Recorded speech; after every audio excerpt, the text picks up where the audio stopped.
Hello, Philadelphia! I'm Bruce Buffer. It's time for the Anthony Gorgano Show!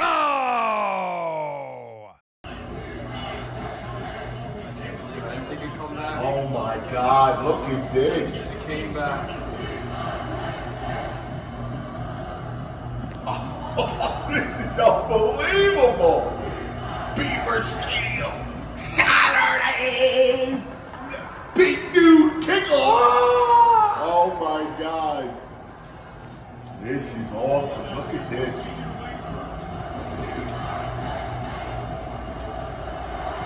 Go. It's up. Oh, look at this. Whoa, Lily. Getting tackled at the 20.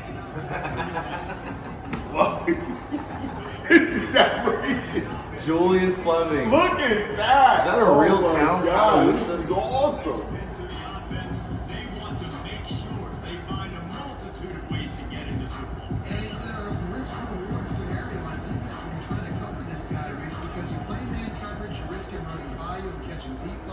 Oh, off the gut! Where's my D? Where's my linebacker? Oh no! He's going to the house! In the first place! Oh my! Oh my! Where's the linebacker? Where's the safety?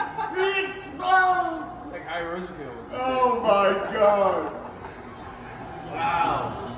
Good blocking on the edge. Hit the sideline. Singleton to the house!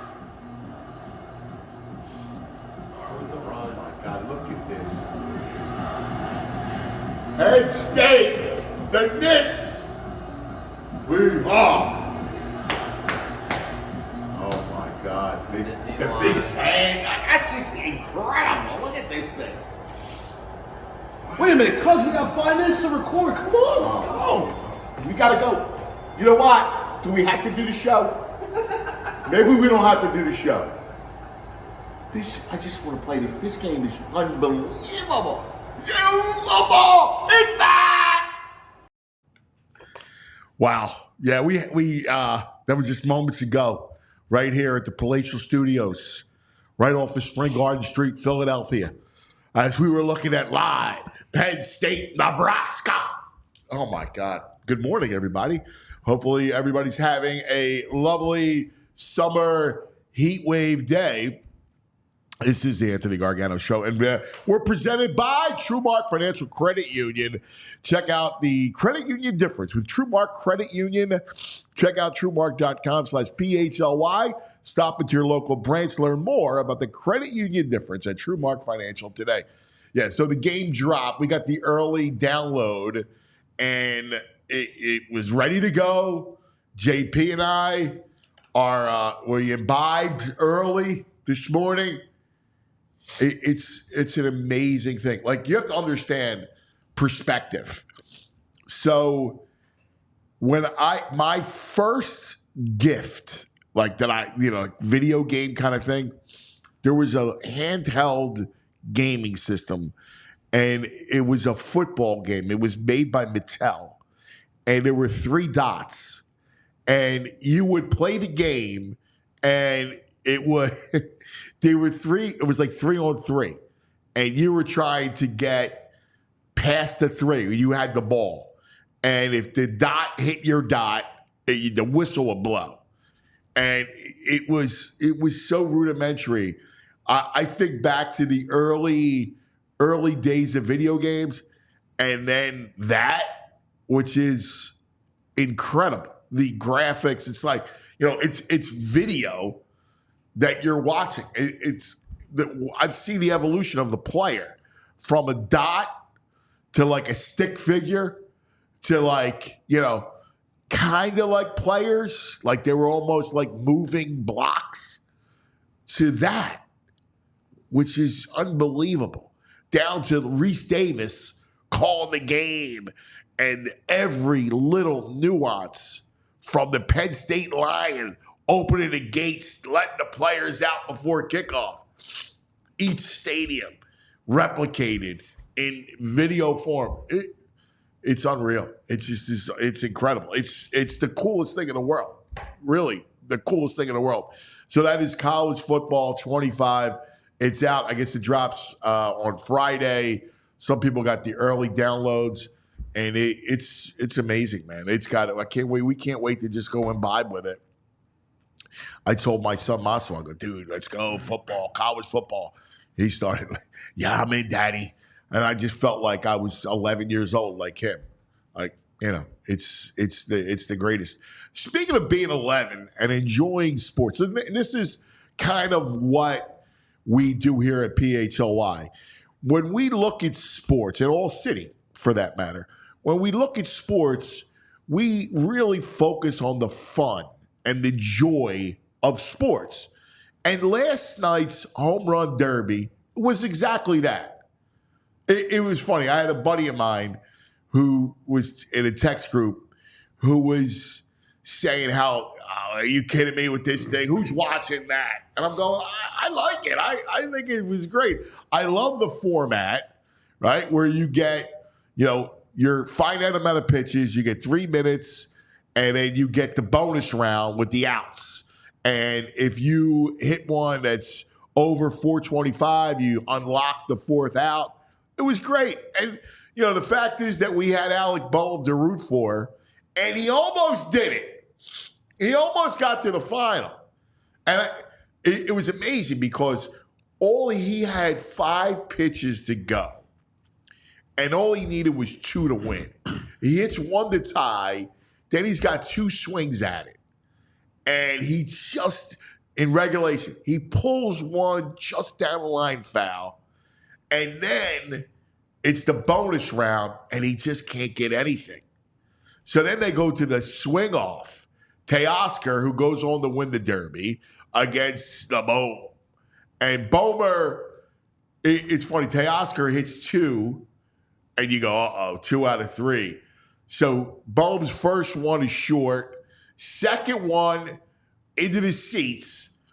And then he misses it by a hair. It was unbelievable because it hits like the middle of the wall in left center to fall just a tad short. Teoscar goes on to go into the final against Witt. And he winds up winning. I thought it was awesome. I have to tell you, I enjoyed it. And yeah, what is it? You know, childlike, I guess. Yeah, but that's what sports really needs to be. This is kind of the theme of today. Finding the joy. You know, sports is our escape, especially here in Philadelphia. It's something that we love. That it's everyone's hobby. It's everyone's life outside of work, right? It's our happy place. So why tarnish it, right? Why tarnish our happy places by not finding or seeking out the beauty in sports? And that's kind of what I want to make the show. The whole theme of PHLY and ALLCITY is that. But like specifically today, home run derby. Yeah, it's nerd out. It's college football 25, the video game. It's all fun stuff. This is the joy. This is our gift. And we should celebrate what we love. I think that's the messaging for today. That's Popping Off, brought to you by Olipop. Find your favorite Olipop flavors at Wawa, Whole Foods, you name it. It's the soda that's good for you. JP, John Zapata, VG, Violations Greg. Good morning, boys. How about that game, JP? That game's awesome. I can't wait to just geek out and play with it. It just brought me back to so many good memories growing up. I told you I used to nerd out as a kid. I would literally do like a March Madness tournament with NCAA football, as we called it back then. And I'd have like packets full of paper, all the brackets for in and out. And it just brings me back to all those good memories. Is the summers I would spend hours, my mom yelling at me, go outside. Mom, you know, we're playing semifinals of the MAC championship here, you know? So. It's the coolest thing in the world. Like, you remember that we are old enough to see the evolution of these video games. Yeah, I mean, you forget, we had it pretty good. We had the Atari game. Yes. The Atari, Yeah, the Atari. Yeah. I mean, it looked comparable to what you're playing right now. Yeah, right. Do you remember... I remember getting it for Christmas.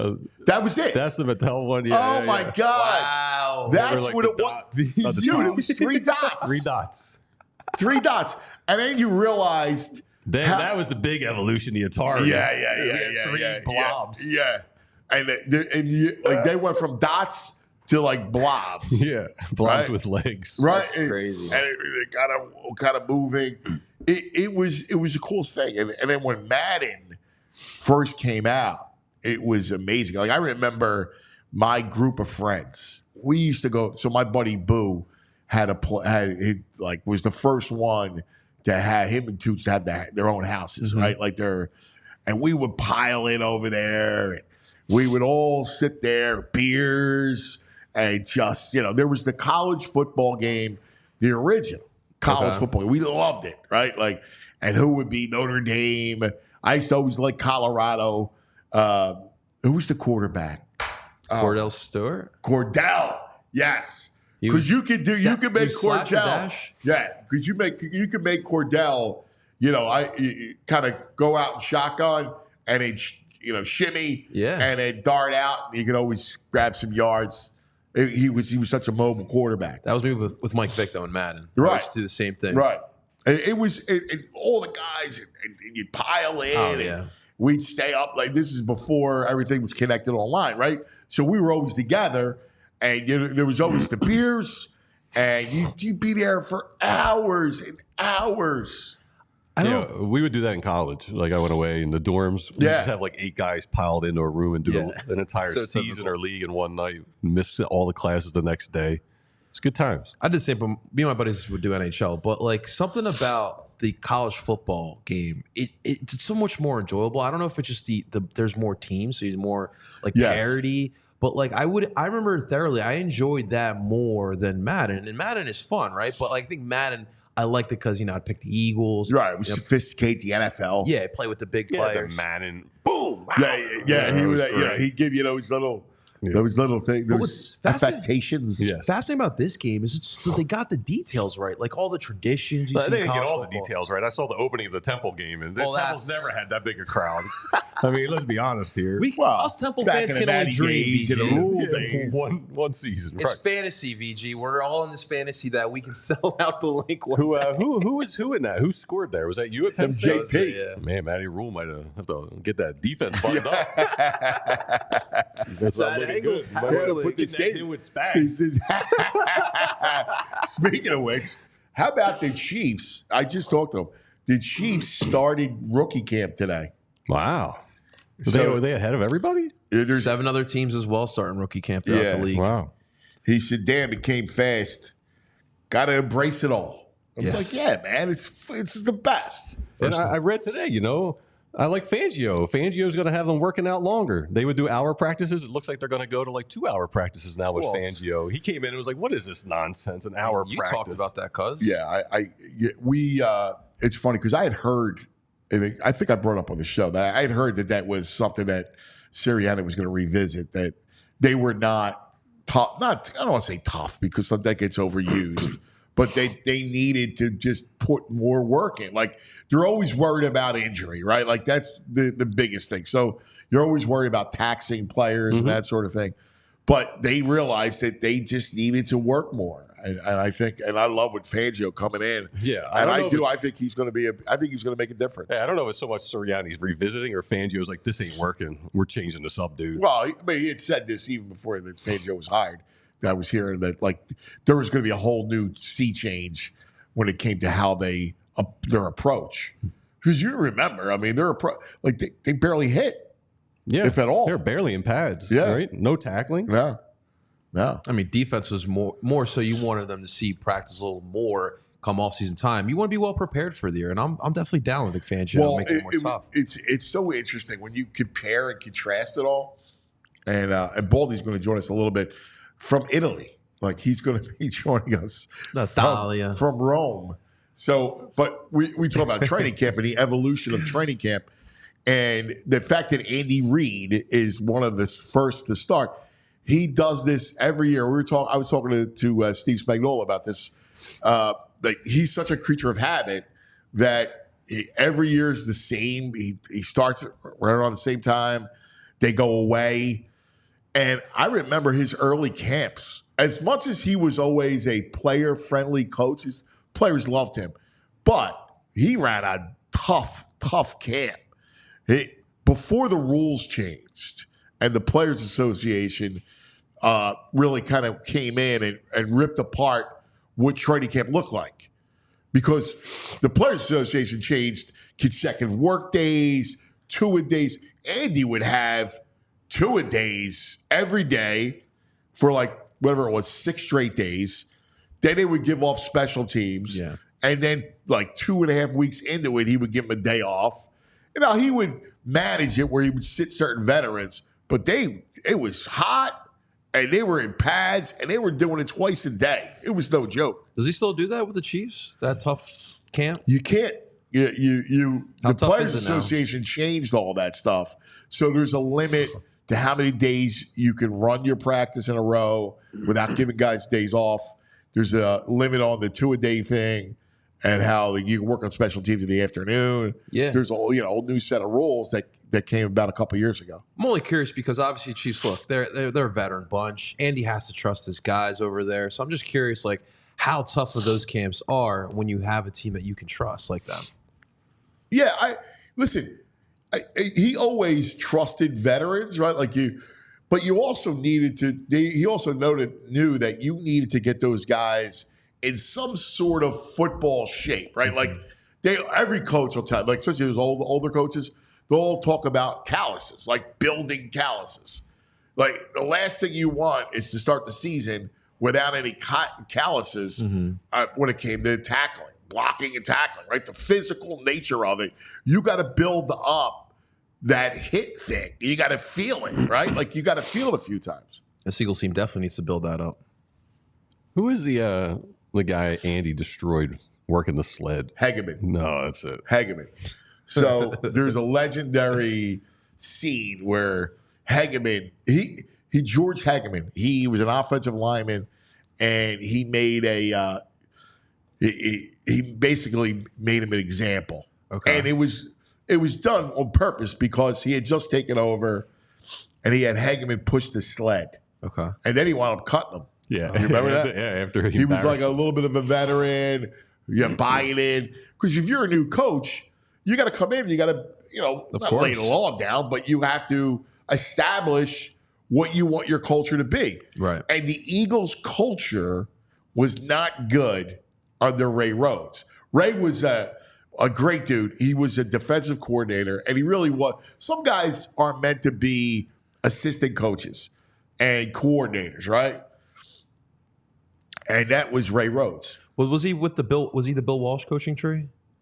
Ray Rhodes. Ray Rhodes. Did he come from San Fran?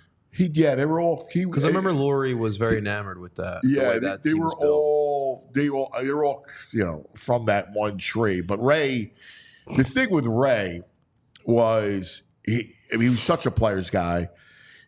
There was a story, like one of the first things that Andy did, I always found this interesting, was he abolished no drinking on the planes. Like you couldn't drink on the planes. Because when Ray had it, when the players when they would come back from a trip, like if there was turbulence, you could hear the liquor bottles on the floor go from one end of the plane to the other end of the plane. No. Yeah, like it was cast. Now you fast forward to now, there's none of that stuff going on. Like now it's amazing. I said this on the show the other day, and I really mean it. This generation of athlete is, I think, the most dedicated. Yeah. Right? They're dedicated to learning it, the craft, the whole thing. The other guys, listen, they love it and they were dedicated, but in their own way. It was different back then. A lot more partying. Right? Nowadays, guys don't do that. Guys have a more business-like approach to it, which you should, right? Yeah. Because of the salaries and how it is now. Yeah, I mean, you want longevity too. I'm hearing obviously we're all enamored with Paul George, but even listening to him talking about, networking with LeBron James. How do I have longevity? How do I play for an extra 5 years? And that's what all these athletes are trying to do. They're so conscious. They have the knowledge now too, which is big. They're all just trying to take care of their bodies and treat them like a temple. Well, and that's I mean, and that's the smart thing to do it, right? Yeah. Like that's that's smart and how you're supposed to kind of react to it. But let's talk about what we really want to do today. And that is really embracing sports, and the video game is a part of it. We'll talk more about that stuff. But the home run derby is also that. It's almost like a video game, you know? It is. Yeah. It's exactly that. Like I was laughing because a friend of mine was ripping it, and I'm like, dude, like, whatever. I knew he would rip it, but the beauty of fun and sport, and that's kind of what it was. And it's great for people in Philadelphia because of Bo. Yeah, I thought it was so much fun. I thought the broadcast was good. I thought all the players were really good on the interviews. Watching the camaraderie of the Phillies as Bohm's hitting them and Harper, stuff. Yeah, Trey. Like that was awesome. Yeah. Oh my They're God, such a lovable bunch, man. They really are. They one of the things that comes across in the teams that we love is their lovability, right? Mm-hmm. Like in '93, they were, even though the perception was probably askew, there was a perception about this lovable kind of grizzled bunch, right? With Kruk and all the characters, Dave Hollins and Incaviglia and all those dudes that were just, grimy, and there was that fun. Then '08, you had really Charlie was the guy that was so lovable, because you brought this up yesterday. Chase removed, right? Mm-hmm. Peace a little removed. Jimmy, you could kind of feel close with, right? Kind of, but he had like a superstar vibe, like a star vibe. Like he's not out amongst the people having a great time. Agreed. And he was had a little pit bull in him too. Yeah. Right? Mm-hmm. Like he'd bark at you. Yeah. Worth was a little removed. Mm-hmm. Like you loved them, and you really loved them for on the field. But this group is lovable. This group is really how Charlie Manuel was so lovable is this team. Mm-hmm. Yeah, even like our PHLY Phillies team, retweeted out their interview that Bryce had with the MLB Network, and then just hearing them, even like the whole league knows the love that this dugout has, this clubhouse has as well. It's just really dope to kind of see, like as we see here, the picture of the water jug. I mean, guys, this team just knows how to pander to us, and here we go again with the water jug. Yeah, and let's get the word pander. They're not pandering. Okay, pander is like a negative, right? I gotcha. I think they're being true, and that's why I think when you're real and organic, people see that, right? Like they kind of know who you are, and there's no pretense there. It's not fake. It's real. I think that's kind of why we love them. Philly pride. They brought Philly to the All-Star game with the water. I mean, because if you move here from out of town, you're like, what are they saying? Water? Yeah. Well, they embrace it and they bring a little piece of it to the All-Star game. How many times do you catch yourself during the course of the day and change it? Like, I don't know about you guys, but I constantly, if I'm relaxed or a little bit lazy in speech, I'll say water. Oh, yeah, I got to you got any water? And then the next thing you know, my wife will mock me, or the boss will mock me. The emphasis in the O starts coming out. And then, right. And then, I'll do like a national show, and I'm like, water, Why like water? I have plenty ice, of water. Yeah, I don't think I say water anymore. Like when I went away to college in Western PA, I was mocked so much for the water that I just changed it to water. And they had 4 years of that. And it's funny. It's just when you're kind of relaxed and not thinking about it is when it'll pop up. Well, I mean, honestly, when I saw that image on live TV, and the minute that Bryce pointed at the jug, I myself was like, let's go. He's got the water jug. I mean, just they know how to get to the water jug. It really is great, man. It's so much fun. It really is. It's really awesome, guys. All right, lots to get to today. Baldy's checking in from Italy, so that'll be fun. We'll talk to the brain. And then we're doing something a lot of fun at PHLY.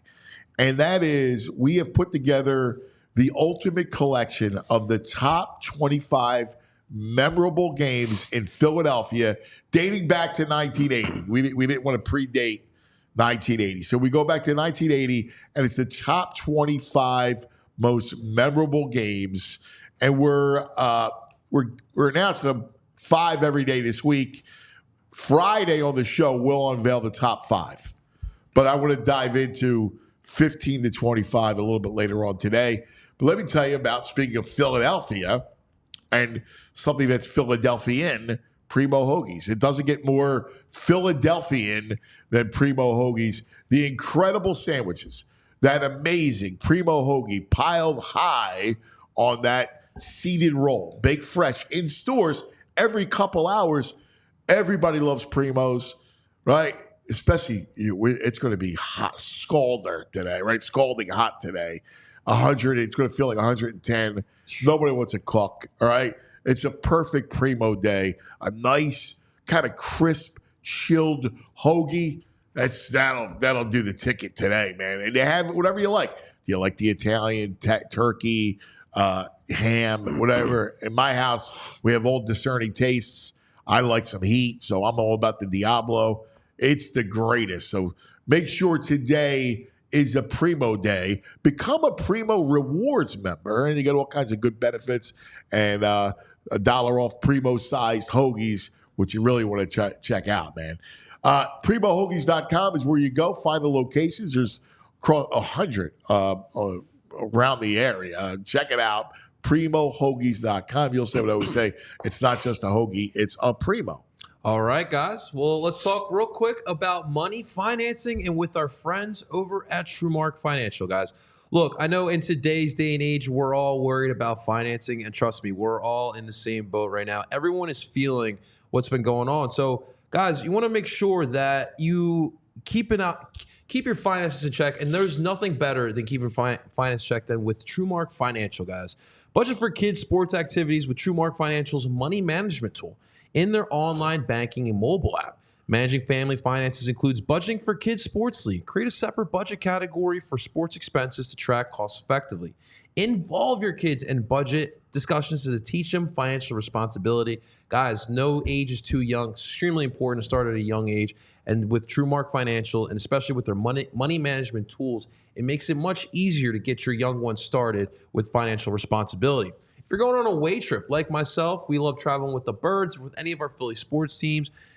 With TrueMark Financial and their money management tools, it makes it so much simpler. It's still easy to keep track of your spending with the mobile banking app. Mobile banking apps offer convenience for managing finances on the go, and they even have the card locking feature on the app as well. So if you're at the ballpark, you happen to lose your card, you get that little mini heart attack. Best part about with TrueMark Financial, you can lock the card. There's nothing better than that. You don't have to worry about it. If you happen to find the card, you can unlock it, or of course they can send you out a new one. But that feature is super awesome, so you don't have to enjoy those scares that you always get with losing your card, right? So TrueMark Financial is federally insured by the NCUA and is an equal opportunity lender. And guys, if you would like some more information about getting your credit union career started here today, all you got to do is you have one of two options. You can either go to TrueMark.com/PHLY. Again, that's TrueMark.com/PHLY. Or what's best about TrueMark, the reason why we love these teams is that they are located locally here, headquartered in Fort Washington, 24 branches in the Philadelphia area, and you can visit any of these branches if you have further information as well. So guys, get your credit union career started here today with our friends over at TrueMark Financial. All right, JP. One of the things I want to do is get you. So Bryce sat down with MLB Network. Right. All right. And this is really cool. So I kind of wanted you to take a listen to Bryce. And you want to talk about someone who just understands it, who just gets it. It's Bryce. He never fails to impress you. No, he says everything right. He's like, it's like an AI generated bot that just says everything right. I don't don't remember anyone like this. And what he's preaching in this about culture, and it's just, I mean, it's perfect. Yeah, I'm in love. So take a listen to this. He says the right thing, and he obviously backs it up with the play as well. This is why we love Bryce Harper, and we're going to see exactly what he's going to say. Go ahead, Andrew. What do you got? Is Baldy there or? No, I'm saying Okay. keep going. I don't have the video up yet. Okay. Well, that's what you got to let us know. All right. One of the things with Bryce that I've always thought was special was you used the word pandering, right? Like, and you didn't mean it like that, but he never feels like he's pandering, and that's so rare for a great athlete. Like, he's a superstar, and he's a superstar that allows you inside, and that's different. Yeah. Like, usually, like, if I think back to the superstars in town, like, AI was awesome, right? But and AI was very human, but you didn't really know AI, right? Like, AI was Mike Schmidt was. You didn't really know Mike Schmidt. Like, of all the stars, big stars, I think Bryce kind of lets you in. Yeah. I would agree with that. Like, I don't feel like he's contrived or anything. No. I feel like he's waited his whole career to be here. Yeah. All right, so take a listen to this. This is Bryce, and the messaging is so spot on. Bryce, you're an 8-time All-Star, and after hitting a home run against the A's last week, you now have hit a home run against every team in baseball. However, you have never homered against the American League All-Star team. Is tomorrow the night? Wow. I think I've only gotten one hit in the All-Star game. Can you believe that? He's only got one hit in the All-Star game, guys? Sure. Yeah. I think Ted Williams used to say he hates All-Star games. Yeah, I'm not betting him tonight to get a hit. So I'll go with that. Hey, that's Quoting Ted Williams. You, though, like, as far as you've been a home run derby champion, and it's always fun to pick and see, like, who's your favorite going out? I mean, Ryan went on the limb and he really picked the hometown guy again. Also, usually where I was we just go, gonna he pick picks the Alan Thorne hometown here. guy. But tonight, like, because you see, there's guys that can hit homers in BP. Yeah. And sometimes it doesn't mean that they have 50 or 70 home runs. Who's your favorite? I got to go with Alec Boehm, man. I have to. He's on my team. Yeah, that's right. Go with the fam. I think Boehmer does a really good job of hitting homers in BP. I mean, obviously he has a great swing during the game, right center, left center. But I think he's got a chance. We'll see what happens. I love how you went with your teammate and, like, you guys, it's evident, like, when we watch you guys play, the camaraderie that you have. You guys recently had, I think, a Phillies fam night. Yeah. Just talk about that, because, like, the importance of that as you've gone along in your career, you see this now, how important being tight like that is. I actually hate Boehmer. I actually hate Baldinger. He's a great player. I can't stand him. Really pick there. Yeah. He's the man.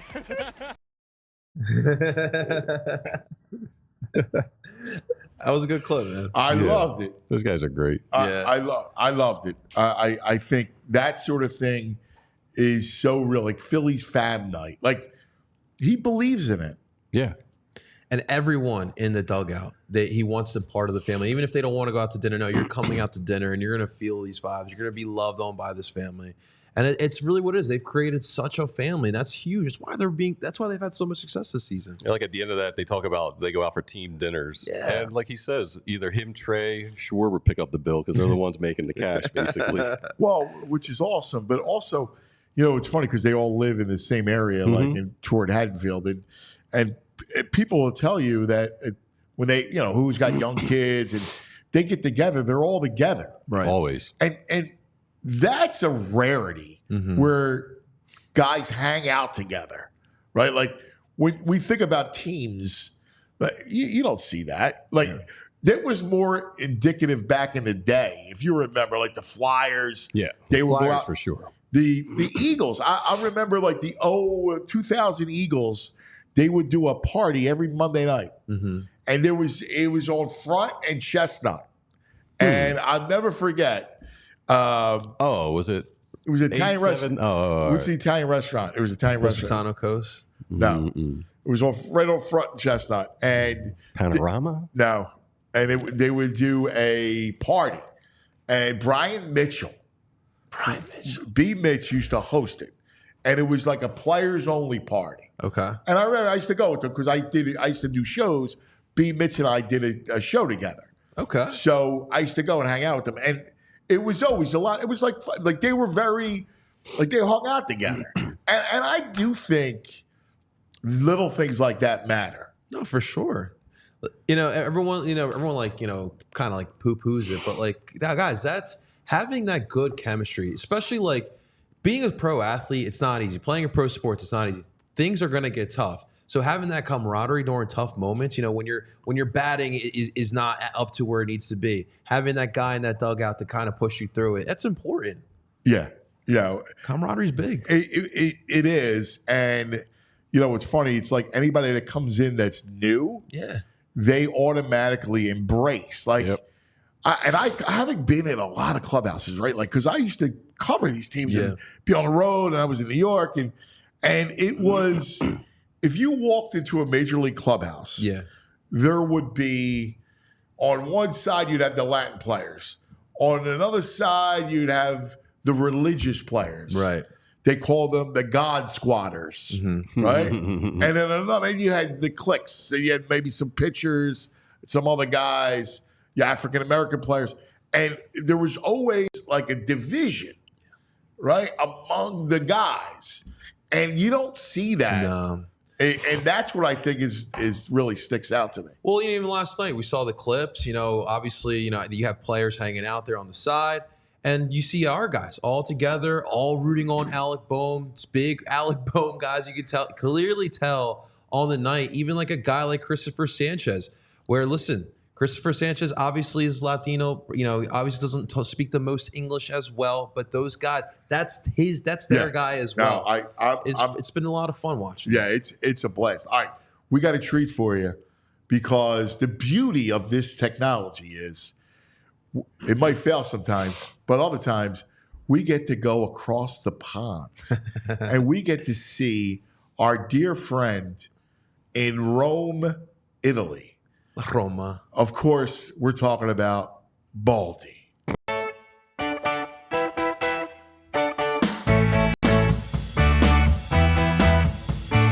Baldi. Oh, let's talk some football. Baldi. Oh, he likes pizza and football. Oh, Baldi. And here he is, live in Rome. Look at him, the great Baldi in Rome. Where are you at right now, buddy? I'm not just in Rome, cuz I'm in the Vatican right now, taking a tour of the Vatican Museum on my way to the Sistine Chapel here. Oh, So my it's God. not like just your average day. I mean, it's 100 degrees here. It's Roman hot, but I am being inspired here by the paintings, the sculptures, the history here that is inside the Vatican. It's funny. I look at you and you fit the landscape so perfectly, buddy. Like it's, and I know you do get inspiration from this. Like seeing the Sistine Chapel, these incredible art, that goes right to you. Well, I mean, I'm a big fan. I don't know how anybody isn't, but I'm a big fan of Michelangelo Buonarroti, and so you have to read The Agony of the Ecstasy. You have to see the history of how he became the greatest sculptor of all time and how he was able to get Carrara marble from south of Rome to Florence and how he was able to roll it out to the ships and then sail it up the Mediterranean. I mean, just the whole history is just fascinating. And to see it preserved as well as it is here, whether it's David or Pieta or whatever sculpture you choose, you have to be inspired by that, I think. I love it. And of course, not far from where you stand right now is the Colosseum, and the Colosseum is where if this was 2,000 years ago, that's where you would be. Yeah, I would probably be in there. In fact, I was in a rooftop bar overlooking the Colosseum last night. And they were telling us that Russell Crowe, when he was in Rome filming The Gladiator and then doing some follow-up right now, I guess he's making a remake, that he's just been in Rome. And people were just saying, like, in Rome, it's the original paparazzi following Russell Crowe around. It's pretty interesting to see, because it's just one of the great stories that have been told through cinema. So, yeah, we're kind of like on top of that last night. The thing that's still amazing to me, cuz honestly, I think Veteran Stadium lasted 30 years. Like the aqueducts that they built, okay, 2,000 years ago, and people still getting their water bottles filled up here every day in every fountain. The water's still cold, fresh, and clean and drinkable everywhere you go throughout the whole city. Yeah, isn't it wild? Because and you need to hydrate because it's so hot and the sun is searing. So you're always drinking. And you're right, those aqueducts and the water's cold. Like it's delicious. It's cold water. It's unbelievable. Yeah. I mean, like honestly, I dipped my head in one of the fountains today just to cool off here temporarily because I don't know why exactly I'm taking my girlfriend to Rome in July. Like it should be forbidden, but here we are, you know. It's So, fantastic. Have you give me your meals? Did you have some Roman pizza? Did you have? I know you had the pasta because the pepe. You need that's the pasta of choice. The carbonara and the pepe are the Roman papa. The cacio de pepe. Well, so it's interesting. My first meal was a Roman pizza. You know, the pizza in Rome, it's paper thin. Like Yeah. literally, it's it's almost like a dessert more than a food, to be honest with you. And then at 1:30 last night, after me and my girlfriend did like this rooftop pub crawl throughout the city, seeing different sites from different places, she said she got hungry at 1:30. So I went down, walked down to Via Veneto, found a deli. They cooked a penne carbonara for her at 1:30 in the morning. And she said she didn't need no breakfast today, that the pasta was so good she was just ready to skip it. So there we were feasting on a penne carbonara at like 2 o'clock in the morning last night. It's the best. Are you kidding me? You're living it. It's fantastic. I love it. So what's on tap for you now? Like, what's your schedule going to be there? Well, you know, I mean, nobody should stay in Rome in July longer than 2 days. Right. So we got a 10 o'clock bullet train from Roma Terminal to Naples tomorrow. Hour and 10 minutes, first class cabin. We're going to get to Naples, and then we have a driver taking us up to Positano. So we're going to be in Positano on the Amalfi Coast, Costa Amalfitana for like 2 or 3 days. And then we're heading over to Sardinia for the final 3 days, where you can just really live the life of a true Roman, which is get out of the city, get to the ocean, get to the Mediterranean, and then just basically relax in that part of the world. Oh my God, that's fantastic. Will you have any time in Naples for lunch? Because I got a spot for you in Naples for lunch that you'll go bananas over. Well, I want to enjoy the Napolitano food because I know it's different than the Roman food. So I definitely will have time in Naples. It's one of my I'm going to favorite text cities. you a restaurant to go to. Okay. I'll text you with the owner. All right. It's because the food in Naples is ridiculous. Like it's different. It is complete. It's funny how region by region you go. It's similar, but it's different. Each dish is different. Well, I mean, there's 23 regions in Italy, right? So the 50 states of the United States, 23 regions. Rome is in the region of Lazio. So, you know, every region is completely different because they grow, you know, the great thing, because honestly, about eating throughout Italy is you never gain any weight. You can eat as much as you want. The food is just so fresh. You know, you just digest it. Plus, you're doing all this walking. So you don't even think about that aspect of it. But yes, I mean, every region, you're only going to eat the fruits and vegetables that are in season. You're not going to, you know, that's what's on display. That's what they're going to show you. The fish was caught in the morning. It's being served in the afternoon and the evening. You know, it's just the way they believe in slow food. And so I believe in that too. And we're just going to slow food our way and do the Vina La Casa tour for the next 8 days. I love it. It's the best. Baldy, how long is a Baldy dinner in Rome? Is it like a 3-hour thing with some wine? Well, you have the antipasti, right? Well, you have the drink first, okay? Then you have the antipasti. Then you have the primi patti.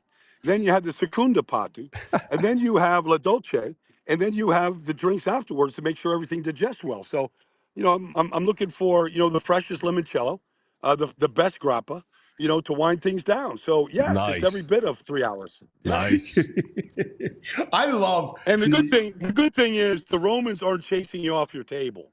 Like you get your No. table. We had a great view last night at this place called the Villa. I forget the name. The Villa Bira. Forget it. It'll come to me. But anyways, like we had a great view overlooking St. Peter's and the Coliseum last night.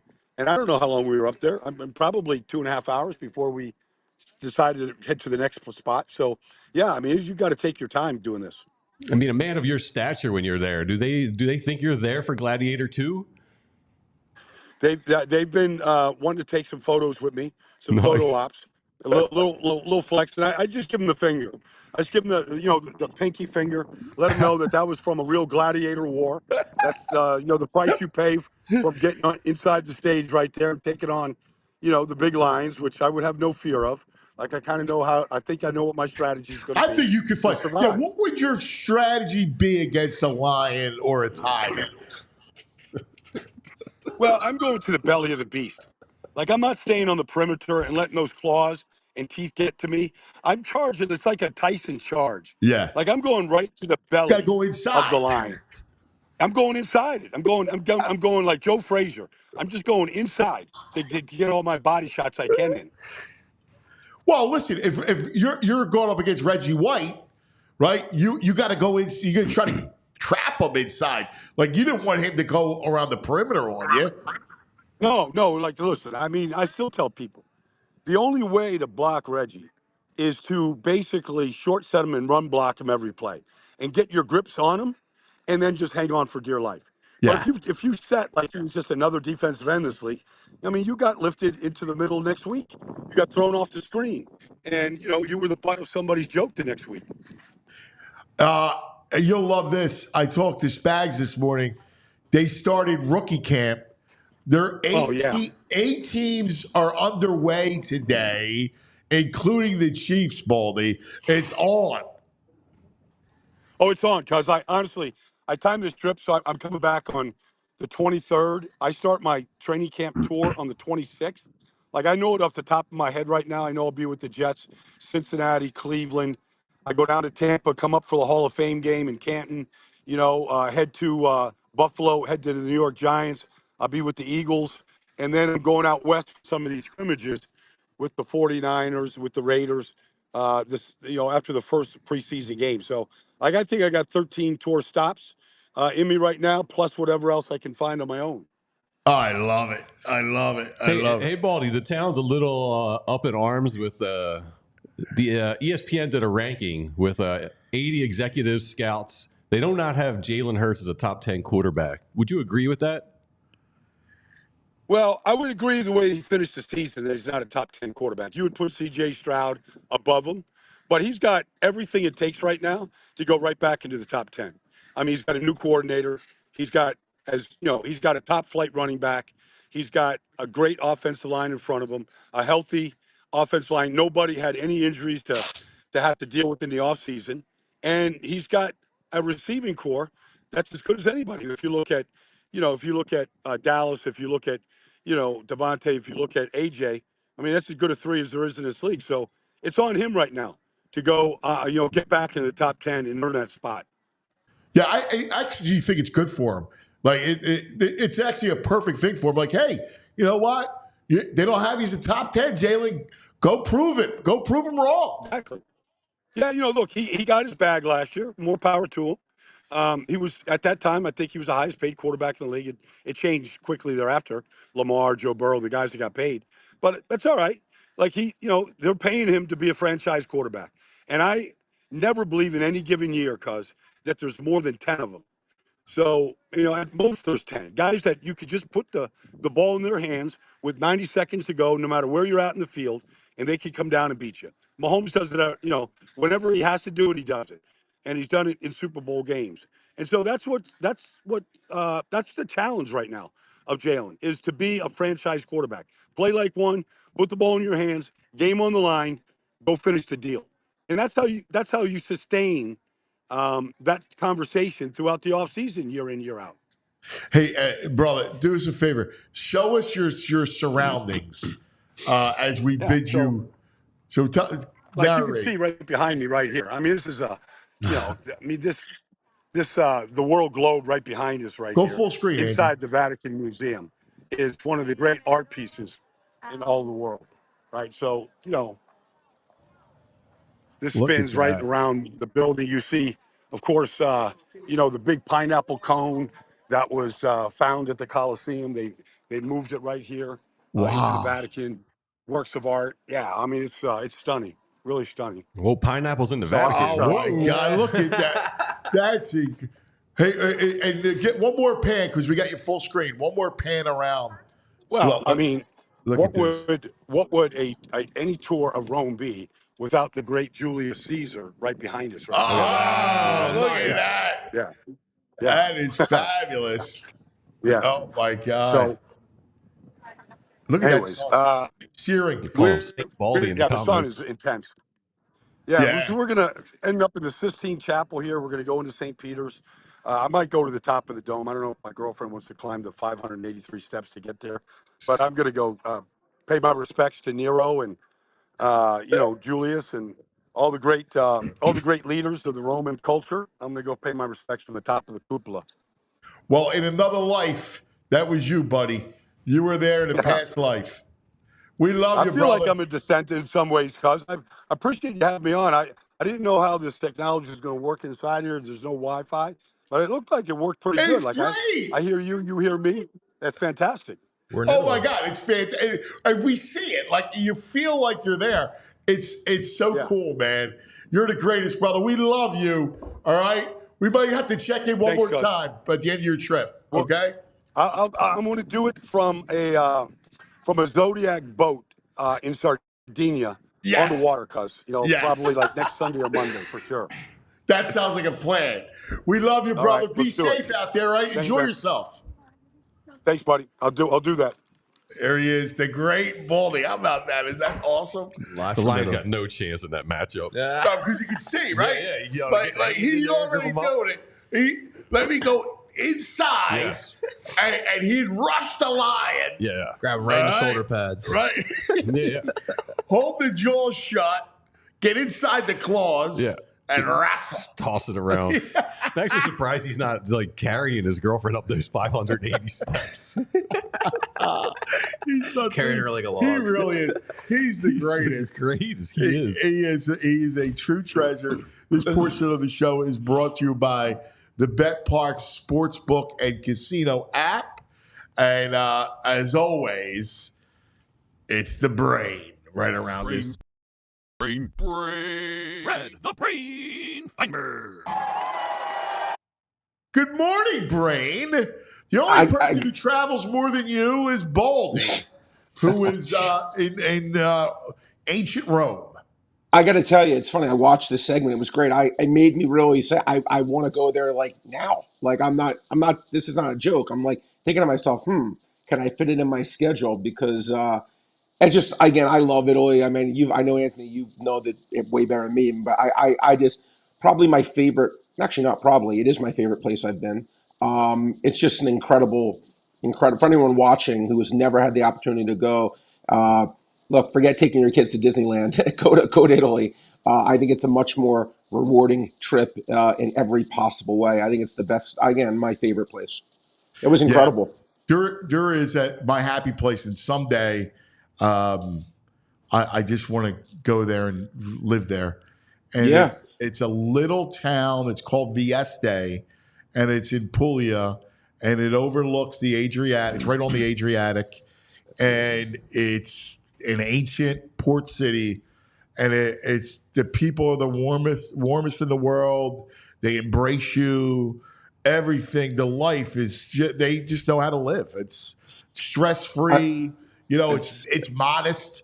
They don't live with a lot of things and a lot of big homes or anything like that. It's a beautiful way of life. I heard. Well, I couldn't agree with everything you're saying. Is obviously spot on. I heard you guys talking. I didn't see the ESPN list. I was trying to think in my head who was in there. I guess Mahomes. I was trying to do it by conference. Mahomes, Herbert, Lamar, you have the top Burrow, 10, JP, from Lamar, yesterday? Yeah, Burrow, Josh Allen. I'm guessing. He'll read it to you right now. Hold on. The quarterbacks? Yeah. He'll read it to you right now. And I don't know if you guys just get Dak probably made it. Matt Stafford. Dak I know is 10. Stroud was 6. Go ahead. Stroud, you yes, got sir. it? I'm looking it up right now. Yeah, Dak was definitely 10. Dak was 10. Stroud was 6. It went. I think Aaron Rodgers was 9. Okay, I was going to say Aaron Rodgers, I got it. potentially. Lamar, number 1 Burrow. is Mahomes. Number 2, Burrow. Number 3, Josh Allen. Number 4, Lamar Jackson. Number 5, Stafford. Number 6, Herbert. 7, C.J. Stroud. 8, Aaron Rodgers. 9, Jared Goff. 10, Dak Prescott.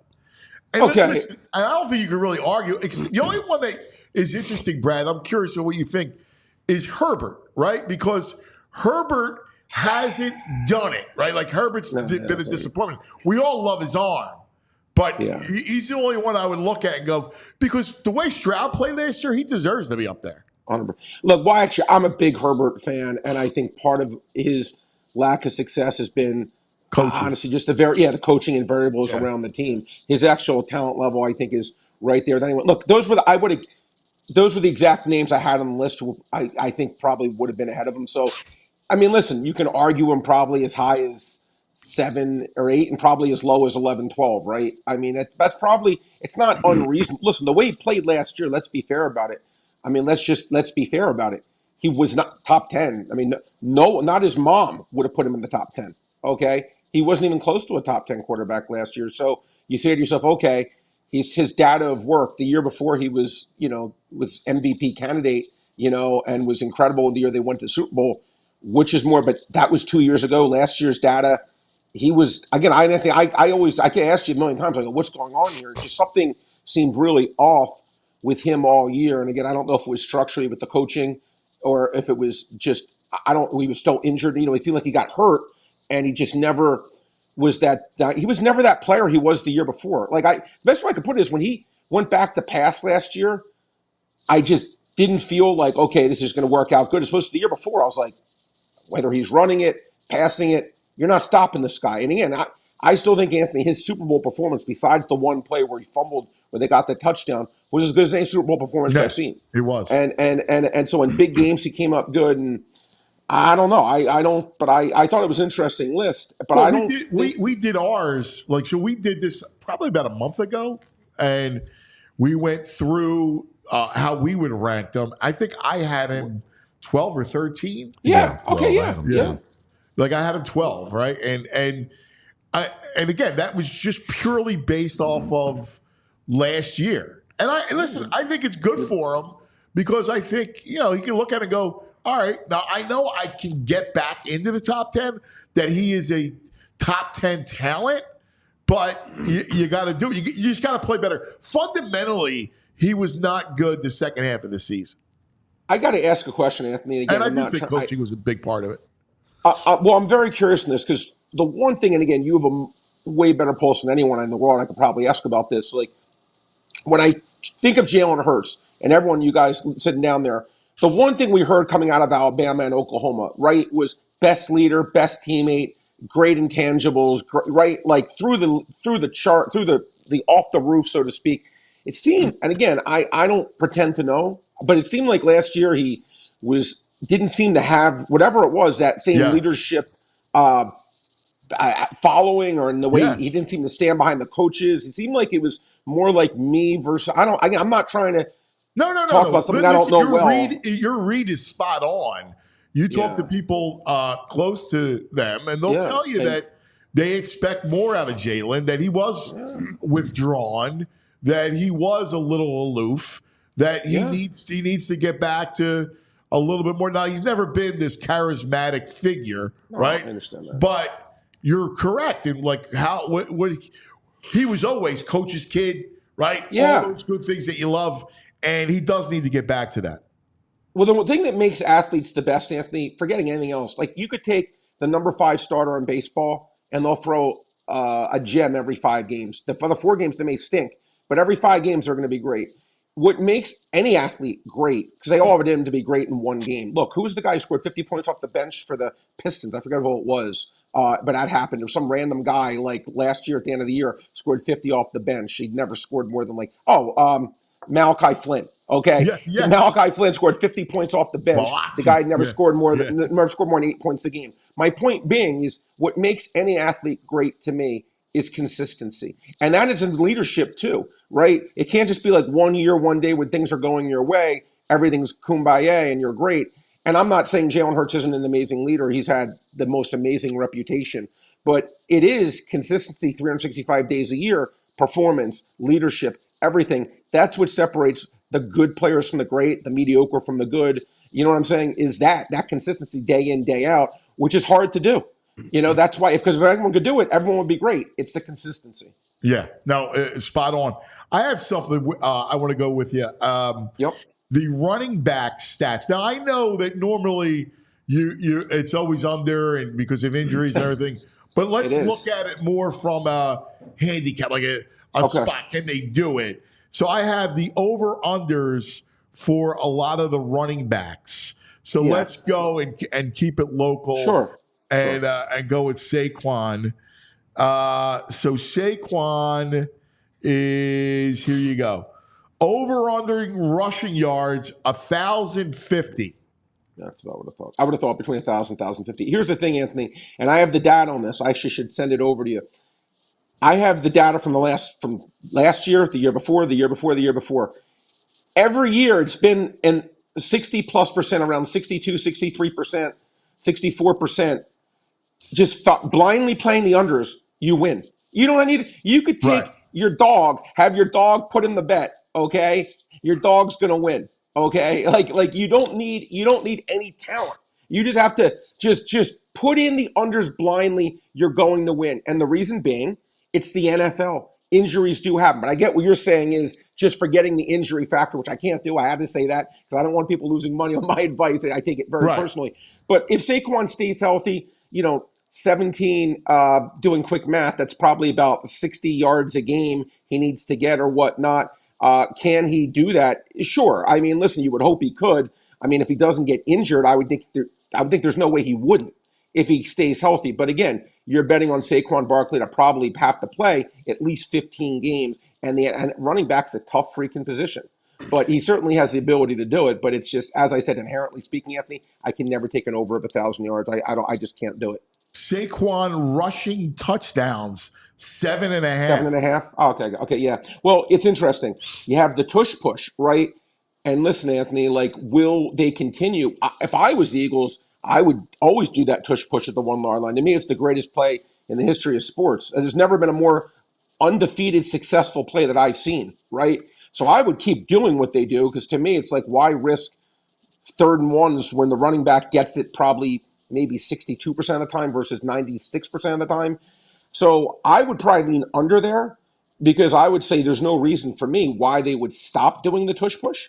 And if they don't get the tush push, it's hard to get 8 touchdowns if you're not getting 1 yard scores. Saquon receptions, 40.5. It's interesting, Anthony. I thought last year Swift was going to have a lot of catches. So I really did. Yeah, he does not throw to the backs a lot. Nope. Yeah, and he just doesn't seem to. Now, I wonder if that changes, right? Like with the new offense, Kellen Moore, he deployed a lot to the backs out of the backfield, remember? Yeah, I mean, it's only not even 2.5 catches a game. And you would think, Saquon was the king of the dump offs, but again, playing with Daniel Jones, who was just obviously a really, in my opinion, not a good quarterback. So Jones had to dump the ball off a lot because he didn't have the ability to get the ball downfield, at least in my opinion. But it's a low number. He hasn't thrown it to the backs much. They have obviously the great wide receiver play. Again, while it's tempting to take the over, I can't do it. Yeah, can't.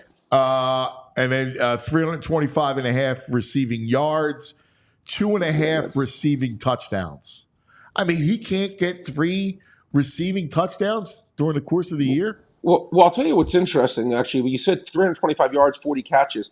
Most running backs do not average 8 yards a carry, 8 yards a reception. I'll tell you that. Right. They do not average 8 yards a reception. But I will say this, look, your boy Versace, he thinks Saquon Barkley's been used like Austin Eckler. Maybe that's because of the Kellen Moore thing. I don't know. We'll see. He certainly has the ability. If they want to go that route with him. The reason I don't think it's going to be like that is I just think that the strength of the team still is having those two dynamic receivers and having Goddard in the middle, as opposed to wasting a pass on a dump off to a running back. I think that's a empty calories kind of play, in my opinion. The top 5 in rushing touchdowns. You ready? Who do you think the top 2 are? 10.5. It has to be Derrick Henry. Yep. And has to be Christian McCaffrey. Yep. Okay. And then the next 3 are all 9.5. And this is interesting. So you want to take a guess, or I'll give it to you? Of 9.5. I mean, Bijan. No. So David Montgomery. Yeah, because they give him the ball. Jonathan Taylor, who should have a monster year. Yeah, no, it's funny. No, that one I'll say this. And Kyron Williams. Well, Kyron Williams. No, it's interesting. Kyron Williams has been, again, I follow the fantasy world for everyone watching. Fantasy is a huge part of my life.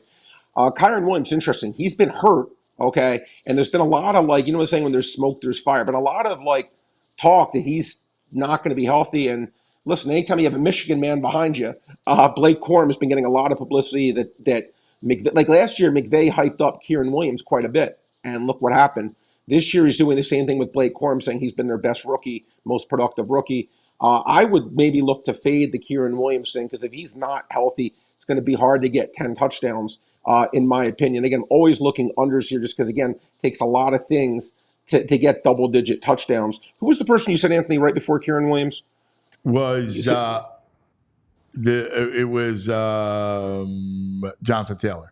Jonathan Taylor, that's the guy. I will say this. They do have a quarterback in Richardson that can get it. Not enough data to know if they're going to use Richardson in that same way. But Jonathan Taylor, if he's healthy, I would be stunned didn't get 10 touchdowns. Way more over. Like, if there was a spread, I think he's Barkley versus Taylor. Year. Now that the contract, like the whole thing is kind of behind him. Oh, it is behind him, yeah. I would make a big bet on Barkley. On Taylor -2 touchdowns against Saquon. Like I would, I would make I like Taylor's touchdown. He would be my pick probably to lead the league. Is he your number one fantasy pick, Taylor? No, well, number one universally, Anthony's because you got to think McCaffrey at some point takes a step back. Well, the reason McCaffrey's just going to listen, McCaffrey's going to go 1 because of the receptions. Anthony, most leagues are now PPR leagues, PPR points per catch, points per reception. So because McCaffrey catches 85 catches a year, Taylor's not going to be anywhere in that stratosphere. McCaffrey playing on the number 1 offense in San Fran, he just goes number 1. Taylor, interestingly enough, Anthony, goes in the second round. Wow. Goes in the second round, not even the top 12 because pick. of the PPR stuff. But because of the PPR, and look, it's now been 2 years he hasn't produced since his mega year from 2 years ago where he was the number 1 consensus player. But I agree with you that Taylor's going right where Saquon Barkley's going. It's basically dealer's choice. They're both going early second round, late first, early second. Who's your top 5 fantasy right now? For me, it would be McCaffrey, and then the receivers, CeeDee Lamb, Jamar Chase, Tyreek Hill. And I know probably Tyreek Hill too. Probably then probably go CeeDee Lamb 3, probably go Chase 4, and probably go, for me, I'd probably go Amon-Ra St. Brown 5, probably Justin Jefferson 6, just because I'm dinging him a little bit for the quarterback. That would be my top 6. And then after that, then it really gets a little more interesting. Yeah, it's fascinating. All right, last thing. All-Star game tonight. We're celebrating sports, how we love sports, what we love about it. Yeah. Like we could channel our inner 11-year-old, and that's something that you and I have in common in spades. Like we love this stuff. All-Star game. First, is there any plays? How do you attack it from a betting standpoint? And I know you're not going to. It's not going to be an official play, but if people wanted to do it like VG, how do you do it? Listen. I'll be honest. Like I don't bet the All-Star game. Like one thing I would look at is this, and I haven't studied it yet, but I actually will. I should have done it before the show. I apologize, everyone. I would potentially look to bet unders and home runs for individual players. If they, like for example, like Aaron Judge under and home runs. I don't know if there's a yes/no on the Park site. Not a yes, but a yes/no. How many at bats is Aaron Judge really going to get? Maybe 1 or 2, as opposed to the 4 or 5 he gets in a normal game.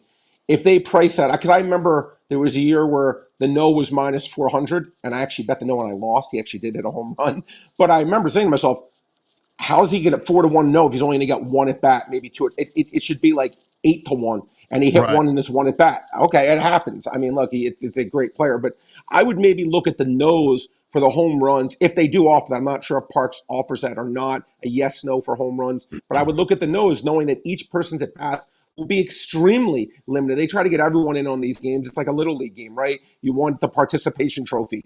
Everyone wants to get in the All-Star game. So I don't think we'll get any players getting 3 at-bats. And I think most of these guys will get 1 or 2 at-bats. And then it's all reserved. So if they do offer something like that, and I would say if you're looking for an MVP candidate, again, I would look at someone with massive odds because, again, I would not take a pitcher because, to me, the pitchers are all going to pitch basically 1 inning. Right. I would look for a hitter. You think you get a home run, and you hope to get lucky. Can I get a lucky home run from a hitter? And whoever you think that player is, attack him in reserves because not bad. Yeah, it's just as good a chance, Anthony. Yeah, just as good of a chance. You get a reserve home run, and you get a huge payday. Yeah, and you're not going to face. You're not going to face Skeens, right? So no, exactly. You're not going to face Skeens. But it's interesting. I got to ask you a question before we let you go. You know, it's funny. Cy Young. Can you believe Paul Skeens now the 3rd choice? I think he's 5-1. Crazy, right? I mean, this guy's gone the other day. What was he 2 weeks ago? What, something ridiculous, astronomical. Yeah, something ridiculous. Look, I pride myself on being ahead of these things. And man, and I. When Skeens came up, I said I think from day one he'll be the best pitcher in the league. Hand on the Bible. Yeah, I remember you saying that. I think he'll be the best pitcher in the league from the moment he steps on the field. And I wish I just looked to bet him to win. I didn't think he'd get enough starts, maybe, but yeah, he's going to get enough so he could win Cy Young. He certainly can. If he keeps pitching like this into the second half of the season, he absolutely can win the Cy Young. And there's not a doubt about it. And then every start this guy pitches, he really is. We talk about generational players. It's probably an overused term in reality. But this pitcher, Anthony, again, I mean, I know Strasburg when he came in like 12 years ago, or whatever it was, got that kind of hype. King Felix, if you remember, got that kind of hype. And those guys certainly had brilliant careers. But I think this guy has a chance, if he stays healthy, to be the best of all of them. And, I love, for early warning, the Pittsburgh Pirates next year will be a team that I think, with that pitching staff, I think they have a chance to be a team that for the next, till they can't afford these guys, next 4 years, let's call it, will be the team that's going to be the scariest team in the league. I really believe that. Yeah, that's good stuff. Brain, we love you. At Brad'sBestBets.com, at Brad's Best Bets on Twitter. Anything on the Open? The Open Championship? I mean, yeah. I don't know what the weather's looking like. Weather.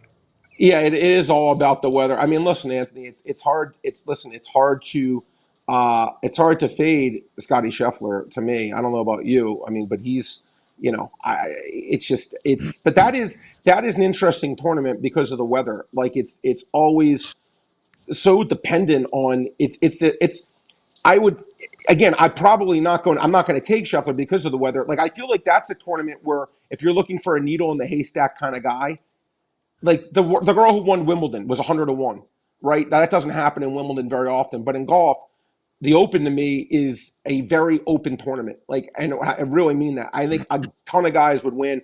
I would actually, again, why I think Scheffler is the most likely winner. I would probably be looking for guys that are 40-1 and higher because I just think it's so variable with the weather and whatnot. Where it's just, and look, I went with my son. We played those courses. And let me tell you, I mean, it is, with the wind, it's very, and again, I'm not a pro, obviously I stink, but with the wind, of course, being the wind, it's like sometimes these balls, I don't know how they control the ball. It is, and in my opinion, very luck driven sometimes because of how hard it is with the weather. Yeah, it's wild. It's wild. Great stuff, Brain. We appreciate you, brother. Always a lot of fun conversation. I'll see you tomorrow, buddy. Be good. All right, buddy. Here he is, the Brain. How about Versace playing the British Open? Ridiculous. Versace. Brad's son, Versace, is our intern. We love him. Sitting around the clubhouse with his Versace robe on. Yeah. What do I bet today? Brad, of course, always brought to you by the Bet Park Sportsbook Casino app. Download it now. You can't. And by the way, if you can get the Parks Casino Ben Salem, I highly suggest it. Perfect for after-work get-togethers, date night, girls' night out, guys' night out, sip on tantalizing drinks, soak up the warmer weather, good vibes right now at Parks Casino. This is how you win. Parks offers the epic $5 happy hour. Great food and drink every Wednesday through Sunday. The Liberty Bell Gastro Pub, $5 drafts of Ford Stout, Victory Seasonal, Parks Pills, $5 glasses of Albertoni Cabernet. Enjoy the drink of summer, $5 Twisted Tea, frozen whiskey, Arnold Palmer's. How about these incredible $5 small plates? Braised short rib sliders, hot honey chicken sliders, rotisserie chicken flatbreads. That's it. The new Parks Casino Epic $5 happy hour happening right now. All roads lead to Parks Casino, #1 casino in Pennsylvania. 3,200 state-of-the-art slots, 115 live table games, beautiful poker room, collection of incredible award-winning restaurants. The sportsbook's amazing. Joe Conklin, the best cover bands every weekend only at 360 Lounge. Headliners every weekend at the 1,500-seat Excite Center at Parks Casino as well. Like Tiffany Haddish, September 27th. JB Smoove in September. Tickets for all shows, parkscasino.com. This is how you win. Got to be 21 or older. Gambling problem? Call 1-800-GAMBLER. All right, awesome stuff, guys. Well, listen, you guys know me every morning. I need my cup of Joe. I have to have it. But the problem is with my cup of Joe, I get a little thirsty. So there's only one place I'm going to go to quench my thirst. And that's Rite Aid, ladies and gentlemen. That's right. Rite Aid has all the drinks we need. Of course, this summer is freaking hot. We all go outside. We all feel that heat. We're all going to need something to refresh ourselves. And I want you guys to keep in mind our friends over at Rite Aid. All the drinks you need, especially, I know it's simple, but water. Guys, we need water. They have purified spring, all the electrolytes you need, distilled and alkaline bottle of water. They have flavored waters as well if you want a little flavoring in your water. The best, the coconut water. The other day, my fiance made a little espresso. She added a little coconut water, and it wasn't a bad drink there. But guys, coconut water is big, man. It boosts a power-packed array of essential nutrients. It is fat-free, gluten-free. They have non-GMOs and less than 1% of sugar. Single-serve iced teas, especially for our man VG who loves his tea. Juices and lemonades. They have sweetened and with real sugar, no preservatives for all their teas or juices and their lemonades. Juices for a crowd, pineapple juice, cranberry, apple, strawberry lemonade. Need it for the kids? Or hey, maybe drink it with your gin. Guys, they have it there for you as well. Organic options are available for Rite Aid too, and great everyday or uses for, like I mentioned, for some of your cocktails you may need there. So guys, for this upcoming summer, if you're getting a little bit thirsty, think about the drink selections they have over there at Rite Aid. Of course, if you need to find your local Rite Aid, head to riteaid.com/shop. And of course, you can get delivered there as well. Again, that's riteaid.com/shop. So all your drinks this summer, head on over to Rite Aid. Thanks, JP. And Rite Aid is sponsoring this portion of the program. Get all your goods, riteaid.com. Sad news. Mike Sealski just tweeted this. Joe Bryant, saw too. Kobe Bryant's father, has passed away at the age of 69. Jelly Bean. Yeah. He was known as the Jelly Bean, LaSalle, the whole thing. Joe Bryant, a Sixer. He was a legendary figure. Interesting, of course, remember he played overseas in Italy, and that's where Kobe spent some of his formative years growing up overseas in Italy while Joe played professional basketball. So he'll be missed. I was just talking about him. He was interesting because he was played during that era, like the 70s was this era of basketball. Like you read all about it. I mean, it was almost lawlessness that happened. And then, here he is. His son really is the first prodigy, second generation. We talk about second generation athletes, right? Bronny, the whole thing. Well, his second generation athlete is among the best in the history of the game. Pretty darn good. All right. Was Joe like a solid role player in the 70s? Yeah. He could score. He's a good ball player. Score, and he was kind of that kind of guy, more of a role player. What is it like those role players, really good role players created some of the generational players, like Joe Bryant, look at Del Curry. Yeah. It is pretty crazy how that all pans out. Well, I just think the second generation guy, I mean, go to baseball, Ken Griffey. I remember being with Junior doing a story because they were at the All-Star game together way back in the 90s. And I remember writing a story about Junior and the whole thing. And I think the advantage is that you just grow up around it.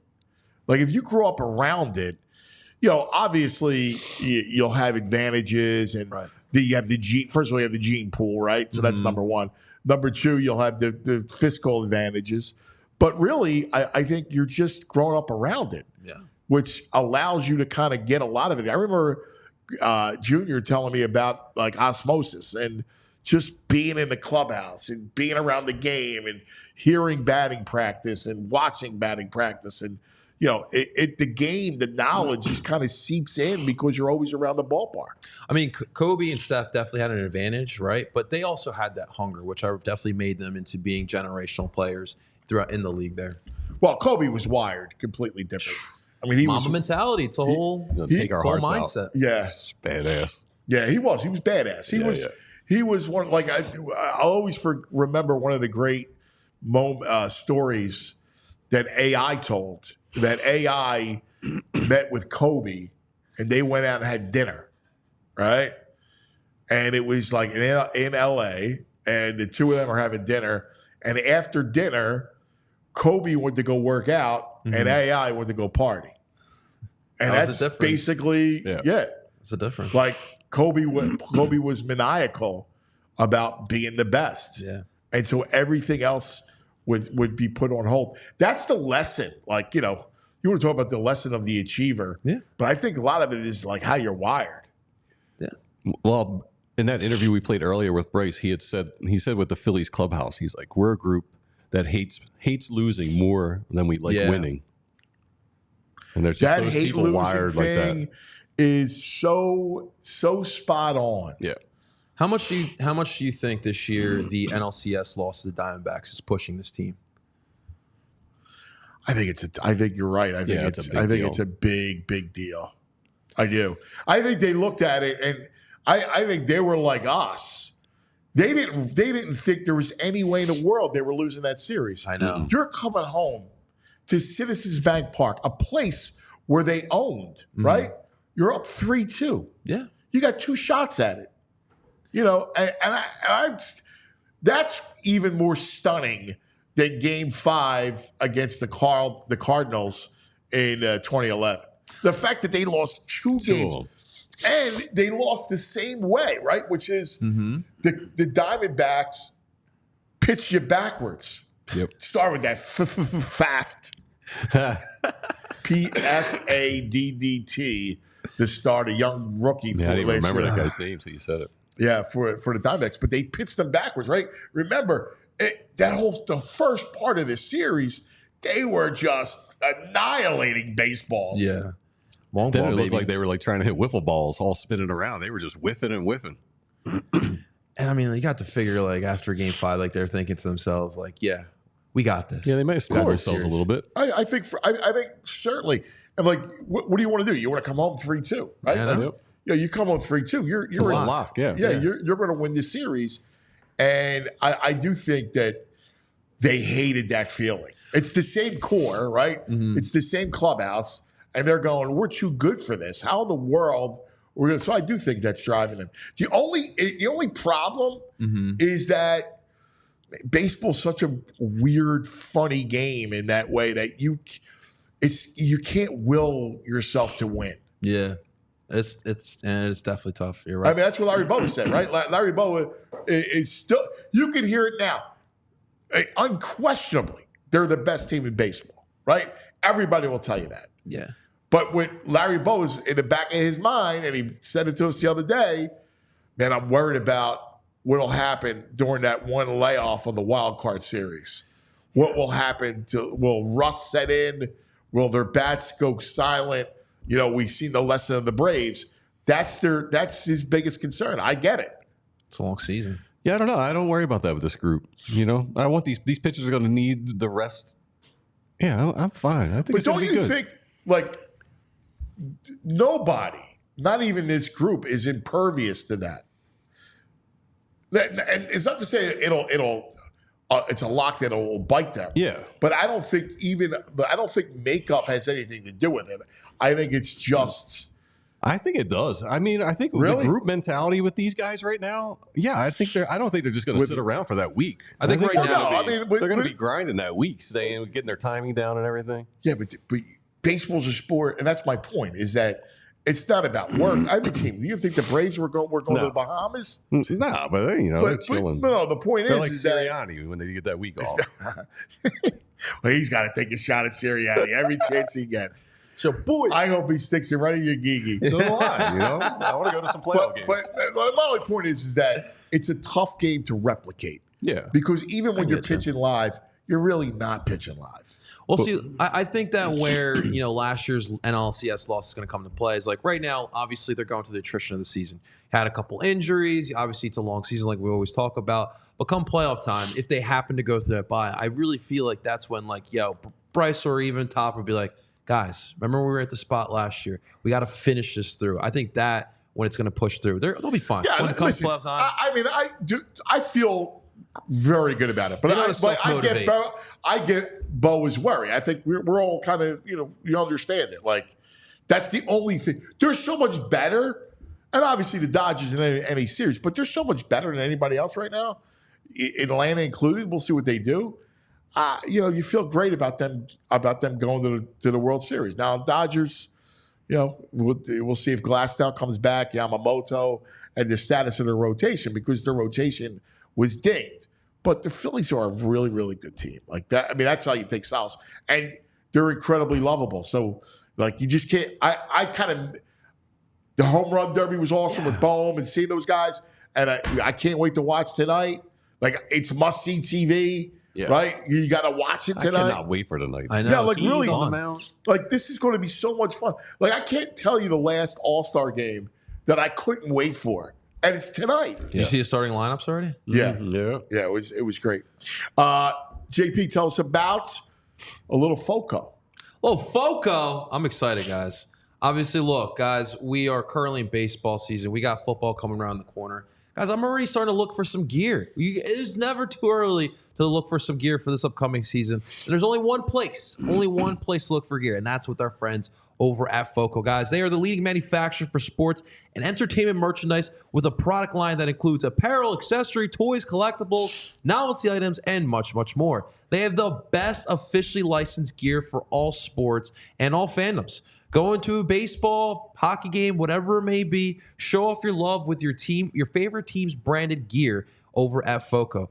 And guys, listen, I'm for this upcoming season, I told you guys, I'm looking for a nice hat, a nice little bucket hat for the bird season. FOCO has it all. I'm already shopping for Andrew's bobblehead collection. He's already starting to collect over there. So I'm already looking at FOCO, and you guys can do the same thing for any last minute gifts. It's the best as well. FOCO is our spot. And as always, guys, we have you hooked up with that promo code. All right. So for all non-presale items, use the promo code PHLY10.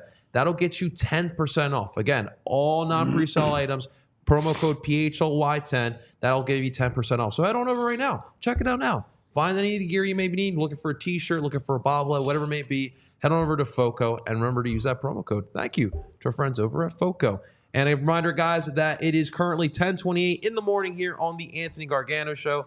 Thank you so much, guys. We truly appreciate you guys tuning on in. Guys, if you're watching live on YouTube, do us a solid. Hit that like button. And, of course, make sure you guys are subscribed if you haven't already.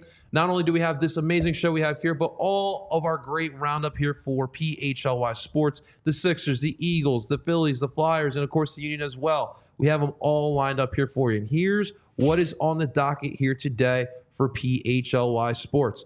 So following us at 11 a.m., we have the PHLY Phillies. At 12 p.m., we have PHLY Eagles. At 1 p.m., we have the PHLY Flyers team. And then at 2 p.m., PHLY Sixers live from Las Vegas will be live. That's what we got on the dock here at PHLY Sports. Cuz. All right, JP. Fun day today. A lot of fun.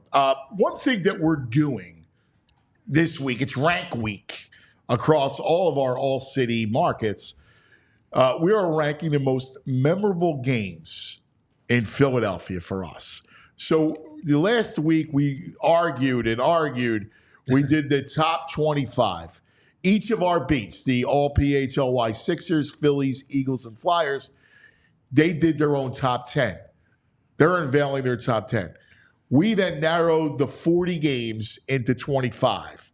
We may have added And we may have taken some liberties. We may have edited. You guys did some educating. Much to Clash was in session. Yes. Yeah, we were having some fun with it. It was fun. But we have unveiled. So yesterday was the first 5. So coming in at 25 was the 04 NHL semifinals, the conference finals against the Lightning. It was game 6, 5-4 in overtime. Simon Gagne scores. And, of course, they lose in 7. The Flyers kept losing defensemen left and right. That was a great, great game. Like, that game was an awesome game. So that came in at number 25. At number 24, this was an amazing game. I remember sitting there. 0-1, game 7. Raptors-Sixers. The Sixers win 88-87. Vince Carter has a chance to win it. If you remember, he went down to Chapel Hill the day before to graduate, then shows up at the Wells Fargo Center, and he's got a clear look at a 3. We held our collective breath as it back-rimmed, and the Sixers went on to the finals. You remember that game? Sports gods are really real. Not as well as you do. No. Coming in at number 23 of our ranking, it was 2010, October. Roy Halladay, his first playoff appearance of his career. Remember, unbelievable. Doc had pitched for the Blue Jays, saddled behind the Red Sox and Yankees, could never get into the postseason. There was a lot of talk in 2010. How would Doc respond in the playoffs? His first game on a Friday, ending at twilight, with Chooch running to the mound. Chooch. A no-hitter against the Reds.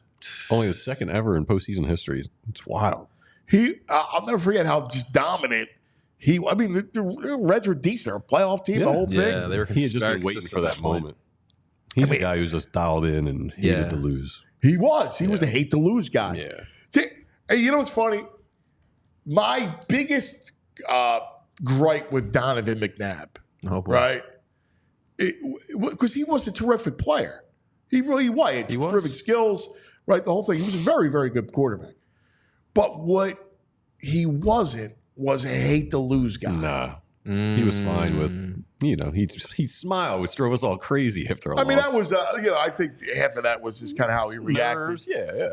But he wasn't a hate to lose guy. I know you love those are rare to hate to lose guys. That's Brady. Like, that's the difference. I'll never forget. It's 05. It's March. And it's a good month after the Super Bowl. I'm in Andy Reid's office, and I was doing a story. And we were talking about the Super Bowl. And I said, Ed, what was the difference? And he had a one-word answer. 12. That's what he said. And that was the difference. 12. Yep. I know you guys love when Donovan stole the interception. You just be like, my bad. Well, I mean, listen, it's stuff going to happen and whatever. Like, I mean, it was more about it's just that hate to lose, that putting in the extra, like, he worked and there was nothing, I have nothing disparaging about him in that way because I thought he was very good. Oh, my God.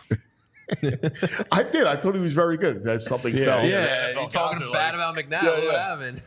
But what he didn't do was that extra I hate to lose stuff. I mean, he looked like he could always be in the weight room a little more. Yeah. I hated those commercials. Those chunky soup commercials.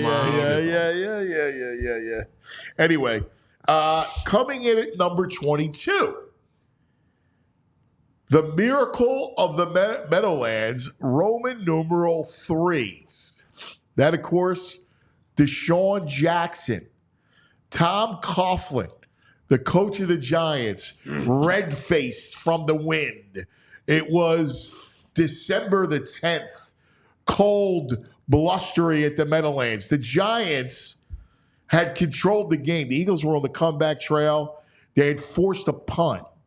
Coughlin instructs his punter, whatever you do, Matt Dodge, do not punt it to Deshaun Jackson. What does he do? Not only does he punt it to Deshaun Jackson, but it's a low line drive punt that you couldn't script it better for number 10, who makes the first two guys miss. Well, he dropped it first. Yes, picks it up, which sometimes, you're right, guys over pursue, right? Yes. He then makes the first two guys miss, streaks into the clear, and does that little slide, stop and slide into the end zone. I mean, 4 touchdowns in 8 minutes. That's pretty wild. That game was absolutely wild. I still remember vividly watching it. And, you know, screw Coughlin. You know, because the way he did it with Dodge during the game, like, wait till you go in the locker room. You know, he's like yelling at him on the field. Yell at your special teams coach. Like, why is this happening? Except, here's the thing, like, they told him not to punt him, like, before the punt. Like, you have one job. Like, I can only imagine how I would react. I mean, like, dude, whatever you do, do not punt it to Deshaun Jackson. Do not punt it there. Punt it out of bounds.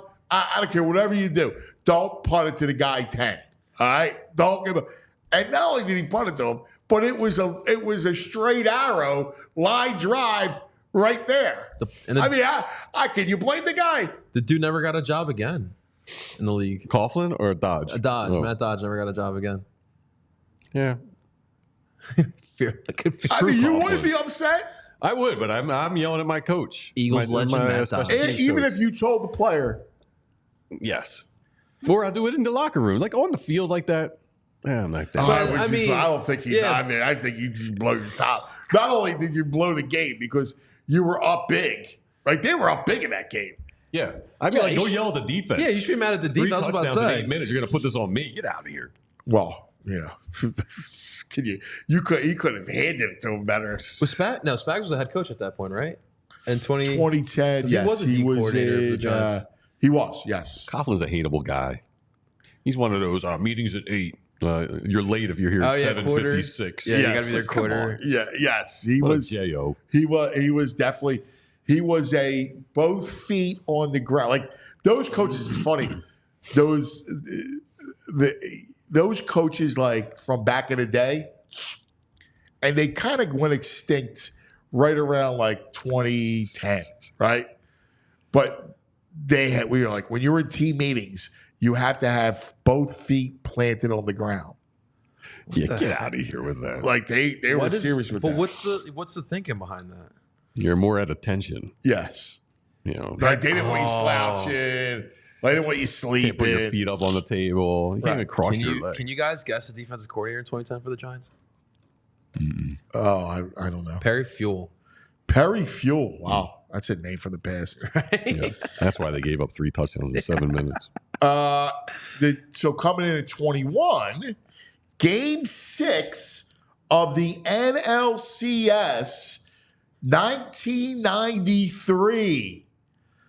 The Phillies take care of the Braves. Tommy Green. And the Phillies go on to win 6-3 in that epic series where they beat Atlanta. That was an awesome, because remember the Braves had owned the division, like the whole thing. That really was the start of Atlanta's descent.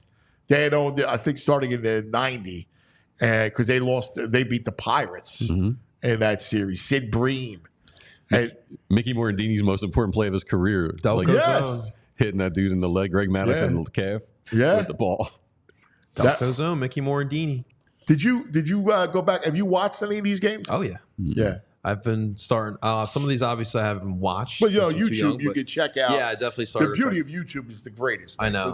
It just gives you this library of all the gold that's out there. Well, I found interesting. Tommy Green obviously was hitting at that point because he was pitching and hitting, but he wore a jacket on base. Obviously, you don't really see that anymore. Players wearing full jackets. Oh, all the pitchers did. They used to always do that. Dude, every pitcher I found that interesting. would wear the jacket. Yeah. Wow, that's just That blows my mind. I haven't thought about that in forever. It was wild. Dude, it could be today, 110 degrees. Yeah. Keep And that these arm dudes warm. were wearing jackets. That's right. Keep that muscle lubricated. Remember Carlton? Yes. Carlton always wore the jacket, and they would have and it was always wasn't it like the satin jacket? Yeah, that's what Tommy Green wore. Jackets He had a or like a satin jacket. windbreaker sometimes. Yeah. They wore the jacket. Wow, that's JP. You made me glad. I haven't thought about the jackets. When did that stop? Are they allowed to still do it? Like I guess now they have those compression. Yeah, they have the technology. sleeves. Yeah. Like those things are pretty warm. Yeah. But can they wear it now still if they really wanted to?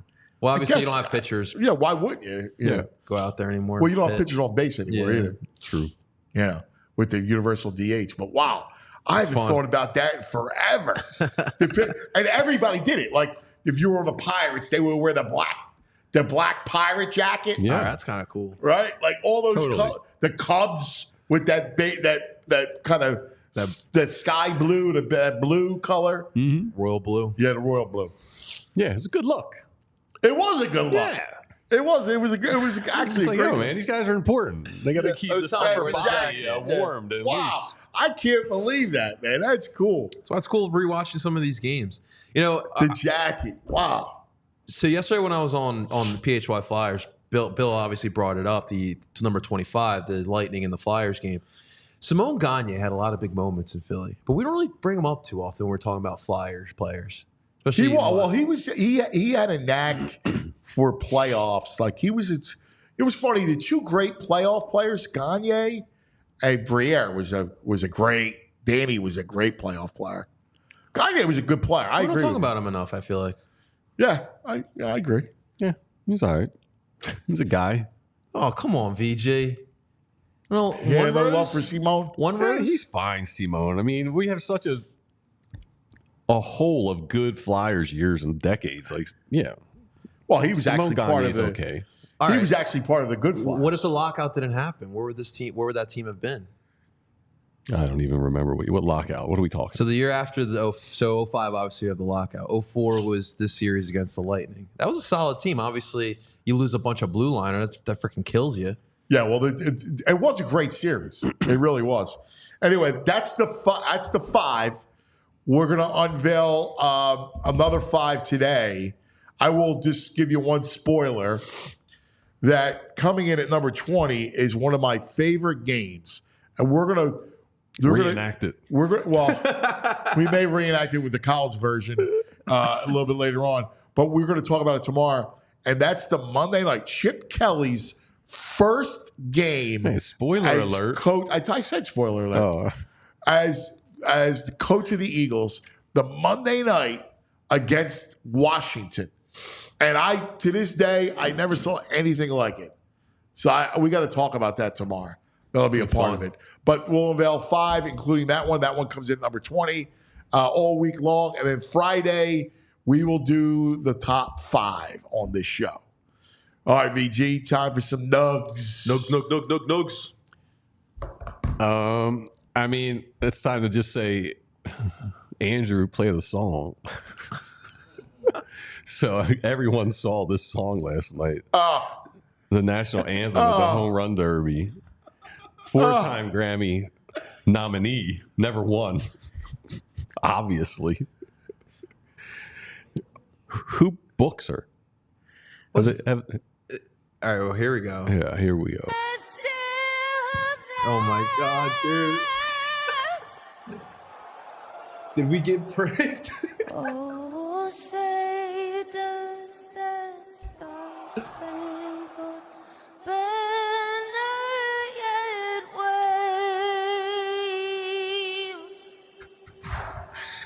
Dude. Wow. For the land of the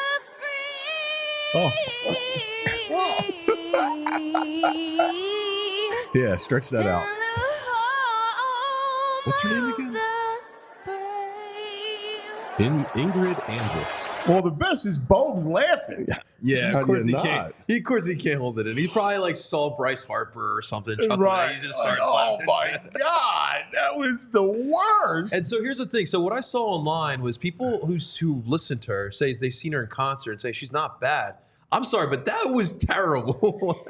that was one of the worst renditions in the history of the anthem. What makes it so bad is because she's a singer. She's a country music artist. Yeah, there are people who are bad, like Roseanne, but not a singer. That's a singer. Come on, like you're a maybe- music guy. Yeah. You make your living in music. Yes. How does she flub that? That's nerves. Like, I don't think she's ever sang, like, she may do concerts, it's her own material, she's got a backing band, like, standing in front of, that's a lot of people, National a lot anthem. of people watching, and she came in high and tight, and she really should have just stopped and started over, and she just rolled with it, and she was sharp on every note. So if you guys want, so Billboard in 2018 put out the 11 worst national anthems. Oh, really? Yes. All right. So at number 11, 2009, Jesse McCartney during a NASCAR Sprint Cup race in 09. Okay. At 10, Kerry Hilson, 2010. This was for Lakers Hawks. Don't know why. It's a random game. Christina Aguilera in 2011. Christina Aguilera got one of the worst? The Super Bowl, yeah, in 2011. What do you That's think, Giants VC? and You're Patriots. I mean, it's a lot. That national anthem's not an easy song to sing.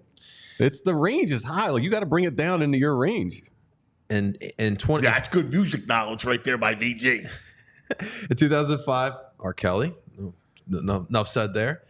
Steven Tyler, at number 7, Steven Tyler, not only in 2001, but in 2012, they gave him the 2 games there.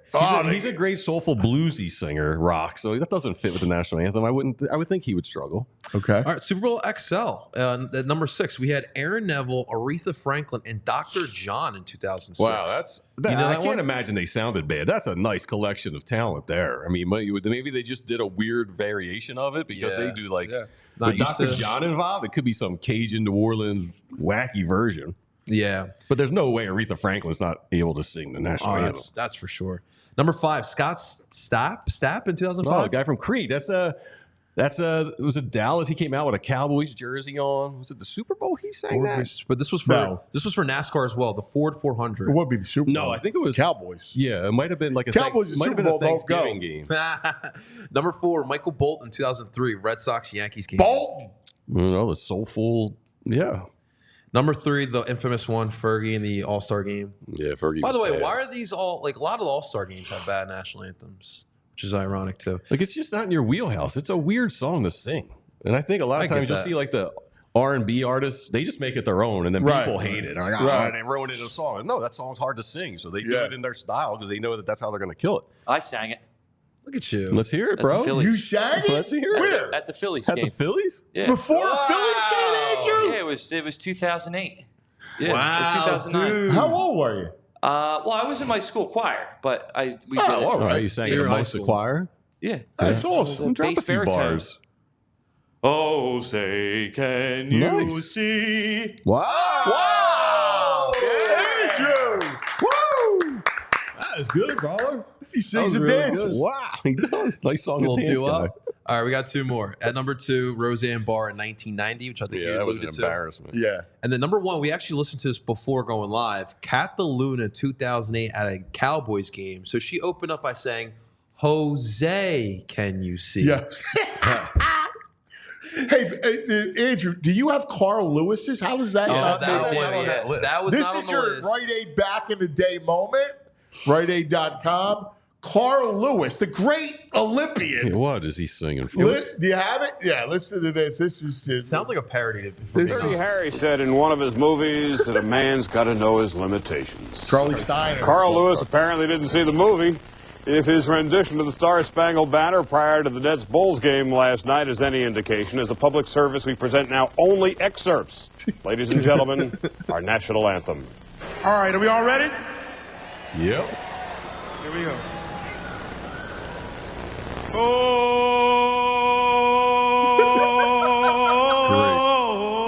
This guy sounds good in the shower.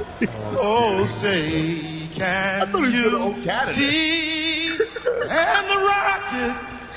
Red flag. I'll make up for it now. For the land of the free.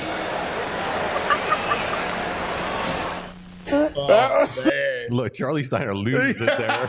It feels like I think he's actually crying at the end of that. It feels like he's doing it on purpose. Oh my God, that was the greatest. Carl Lewis. National anthems. Classic. Star Spangled Banner, baby. Oh man, good stuff. All right. Hey, shout out to Bohm. Did you see Bohm's bat? Yeah. He's got like all his players, teammates' numbers, and he's got a little "I love Philly." Yeah. Like the arc of this story. Love is this just team, amazing man. with Great Bohm. story. Yeah, it's a the great guy story. just all Love his this teammates. team. The other side's a little hard or something that says "I love Philly." Like this guy, Yeah. he's doing. Yeah, the story where he came from, where he couldn't play third base, he hated the place. I just love everything about the Bohm story right now. Absolutely. Me too. It's a beautiful story. Yeah. It really is. It's the story of a love affair. Hey, how much we know Schwarber is a leader in the clubhouse. How much influence does this guy have in the front office, do you think? Here's a picture of him from back in the day when he's a freshman at Indiana University. That is Philly's #1 draft pick, Dante Nori. Wow. Nori's grandfather was an assistant coach at Indiana and recruited Schwarber. So I did not Schwarber has know known that. him since he was like 6 years old or something. That is awesome. That what is a great insane. picture. Well, Schwarber is saying, yo, Dom, check out this kid. That's fantastic. Young Schwarber. That's a great story. All right, VJ. What a photo. Yeah. That's a great nug. This is a little nugget that we can all celebrate. Skip Bayless is retiring. Woo. What a J.O. The absolute Philly troll. The king of Philly trolls who absolutely gives you nothing if you turn into that show. I don't know how he's been on the air that long. Was he a good journalist at some point? I guess. I don't know what his appeal was with this show. He was a column. He was a really good columnist back in the day. Dallas, for right? the Dallas Morning News. Yeah, just. I know. The He worst. became, well, but what he did was, hey man, you know what? He retired with a lot of money. Like he just sold out. Like I did. I mean, it became a whole thing. Stick. Yeah. If anyone remembers Cold Pizza, I used to love him on that back on the day in ESPN. What is Cold Pizza? I don't remember. It was so. You used to It was a love morning. Skip Bayless? It was a morning show. Yeah, it was like Cold 2000s. Pizza. Yeah, it was a morning show. Him and the guy does a lot of college football. I forget. He used to do a lot of college football. I forget his name, but it was a solid show. He was not like you see him. It now. wasn't a solid show. It was the kid in me. I'm a little worried about this guy. It's a great name for a show too. Cold Pizza. It was a Yeah, good that's a name good for a name. show, but it was not good. Yeah. Ruben Amaro's been getting some fan mail about his commentating during Phillies games. Oh, jeez. Someone doesn't like his apparent use of nicknames. Oh, yeah, I saw this too. This is great. A handwritten letter. Yeah, let me Rube pull up the tweeted. letter so I can read what this letter says because it's pretty amazing. I can't. Dear Mr. Amaro, please stop with the stupid nicknames, Stubby, KSD, etc. These are grown men and top-level athletes. Also, it is degrading to someone's respected family name. Full last names are what most broadcasters use. Regards. Boomer. I'm just kidding.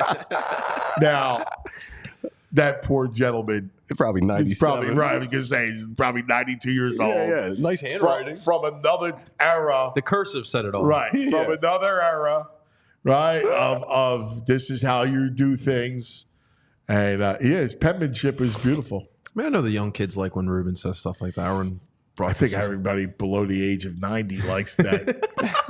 I don't think that's a big deal. Everyone what? Below the age of 90 appreciates that. I don't think it's just the kids.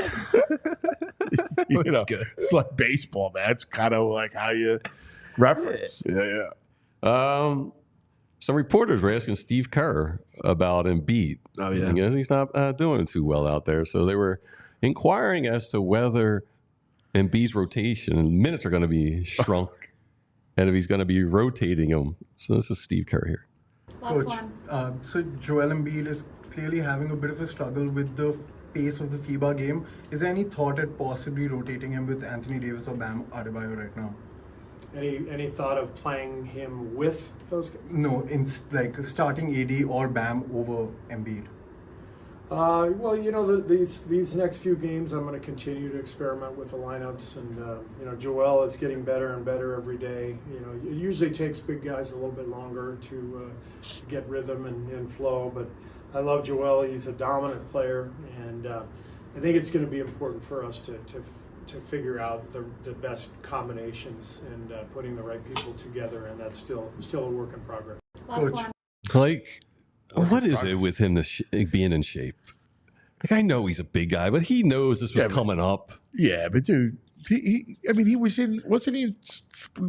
traveling soccer. He was the Euros. Wasn't he at the Euros? Yeah, probably. Was he recovering from his injuries too? Yeah, I mean, listen, I got no, like, he's thinking in his head, I'll use practice to get myself into shape. Yeah. Always does. He's a big guy. I know he's a big guy. I don't know. Who cares? I mean, actually, the less he plays, the better. I mean, I'll be honest with you. Yeah, I wish he wouldn't play. Yeah. Do we like Kerr as the USA coach too? Yeah, I like Steve Kerr. Okay. I got no problem with him. Ellie De La Cruz gave a really nice interview yesterday, and they were asking him, apparently last year he learned English in a year. He took English classes last year. Nice. So they asked him about why he did that, and I thought it was pretty interesting. For everyone out here, you learned English, what was it, this past off season, so you could do interviews like this in English. It's not, we've all been listening to David the last few years. It's not easy to do. No. So what made you want to learn English? Because it's communication. I would like to everybody here in USA to understand what I say and to send the message to all the kids in Dominica so they can do it too. That's awesome. That is awesome. That's incredible. Dude. Right? Nice. I love that. I do. I love that. That he took the time to learn English, right? A young ball player. I think that's beautiful. No, but like the humility in that. You can hear it in his voice. And we all very know sweet sentiment. He's a rising star in this league He's too. a great player. But I think it's a really sweet sentiment. It's a beautiful sentiment that he can express himself and express where he comes from. I think that's beautiful. I love that. And to inspire Dominican kids to learn English. Yeah. Especially like in a third world country, it could be so hard to have big dreams. Of course. And so hearing that guy has to inspire those young ones. Yeah, man, that's beautiful, man. I root for him. I like him. He's a terrific ball player. Oh my God! But I saw that. I thought that was special. Here's one you texted me about last night. This is your note from Millville Mike. Old Trouty did a little commercial last night. All right, so I got to tell you, I love Mike Trout, but man, we got to get him with Bradley Cooper to give him lessons. The weather's been intense lately, but keeping a close eye is baseball's own storm tracker, Mike Trout. Not my thing. Not my thing. No fragrance. Not my thing. Yo, what's up? Hey, Mike Trout, I've got something for baseball's biggest weather nerd. You want to catch twisters? Let's do this. Let's do this. Come on. How do I look? Great, buddy. But I meant going to the theater to see twisters. Now that's my thing. You don't face your fears, you ride them. Oh, man. That's bad. Real I got to bad. tell you, I love Trout. I've always been a big Trout fan. Yeah. But, dude, you and Bradley Cooper got to spend 5 minutes together. Yeah, they do. Come on. It's your boy. Are you seeing Twisters? No. Come on. No. Were you a fan of the original one? No, I didn't even see the original. I didn't either. Don't watch that. I You didn't didn't see that? It was good. It was good. You liked it? Who was in that? I forget. There's a blonde actress. Is Helen Hunt? Was she in that? Yeah, it might have been actually. All right, I think we got time for one more. Philadelphia is the 6th most stressed city out of 180 cities. 6? Yeah. In just the country? Yeah. They said we're number one with traffic and congestion. I don't think we're that bad at all. Not at all. Been to New York, guys? A lot of stress in families here, the crime. So, I don't know. I don't feel that stressed here. Well, I mean, our traffic's not good, but it's not LA, not it's Boston, not Chicago either. Not Chicago. Yeah, New York's the worst of them all. Well, New York is I mean, you can't drive to Manhattan. Yeah, they're saying that we're worse than that. I think that's a troll job. Yeah, for sure. But do you think we're stressed?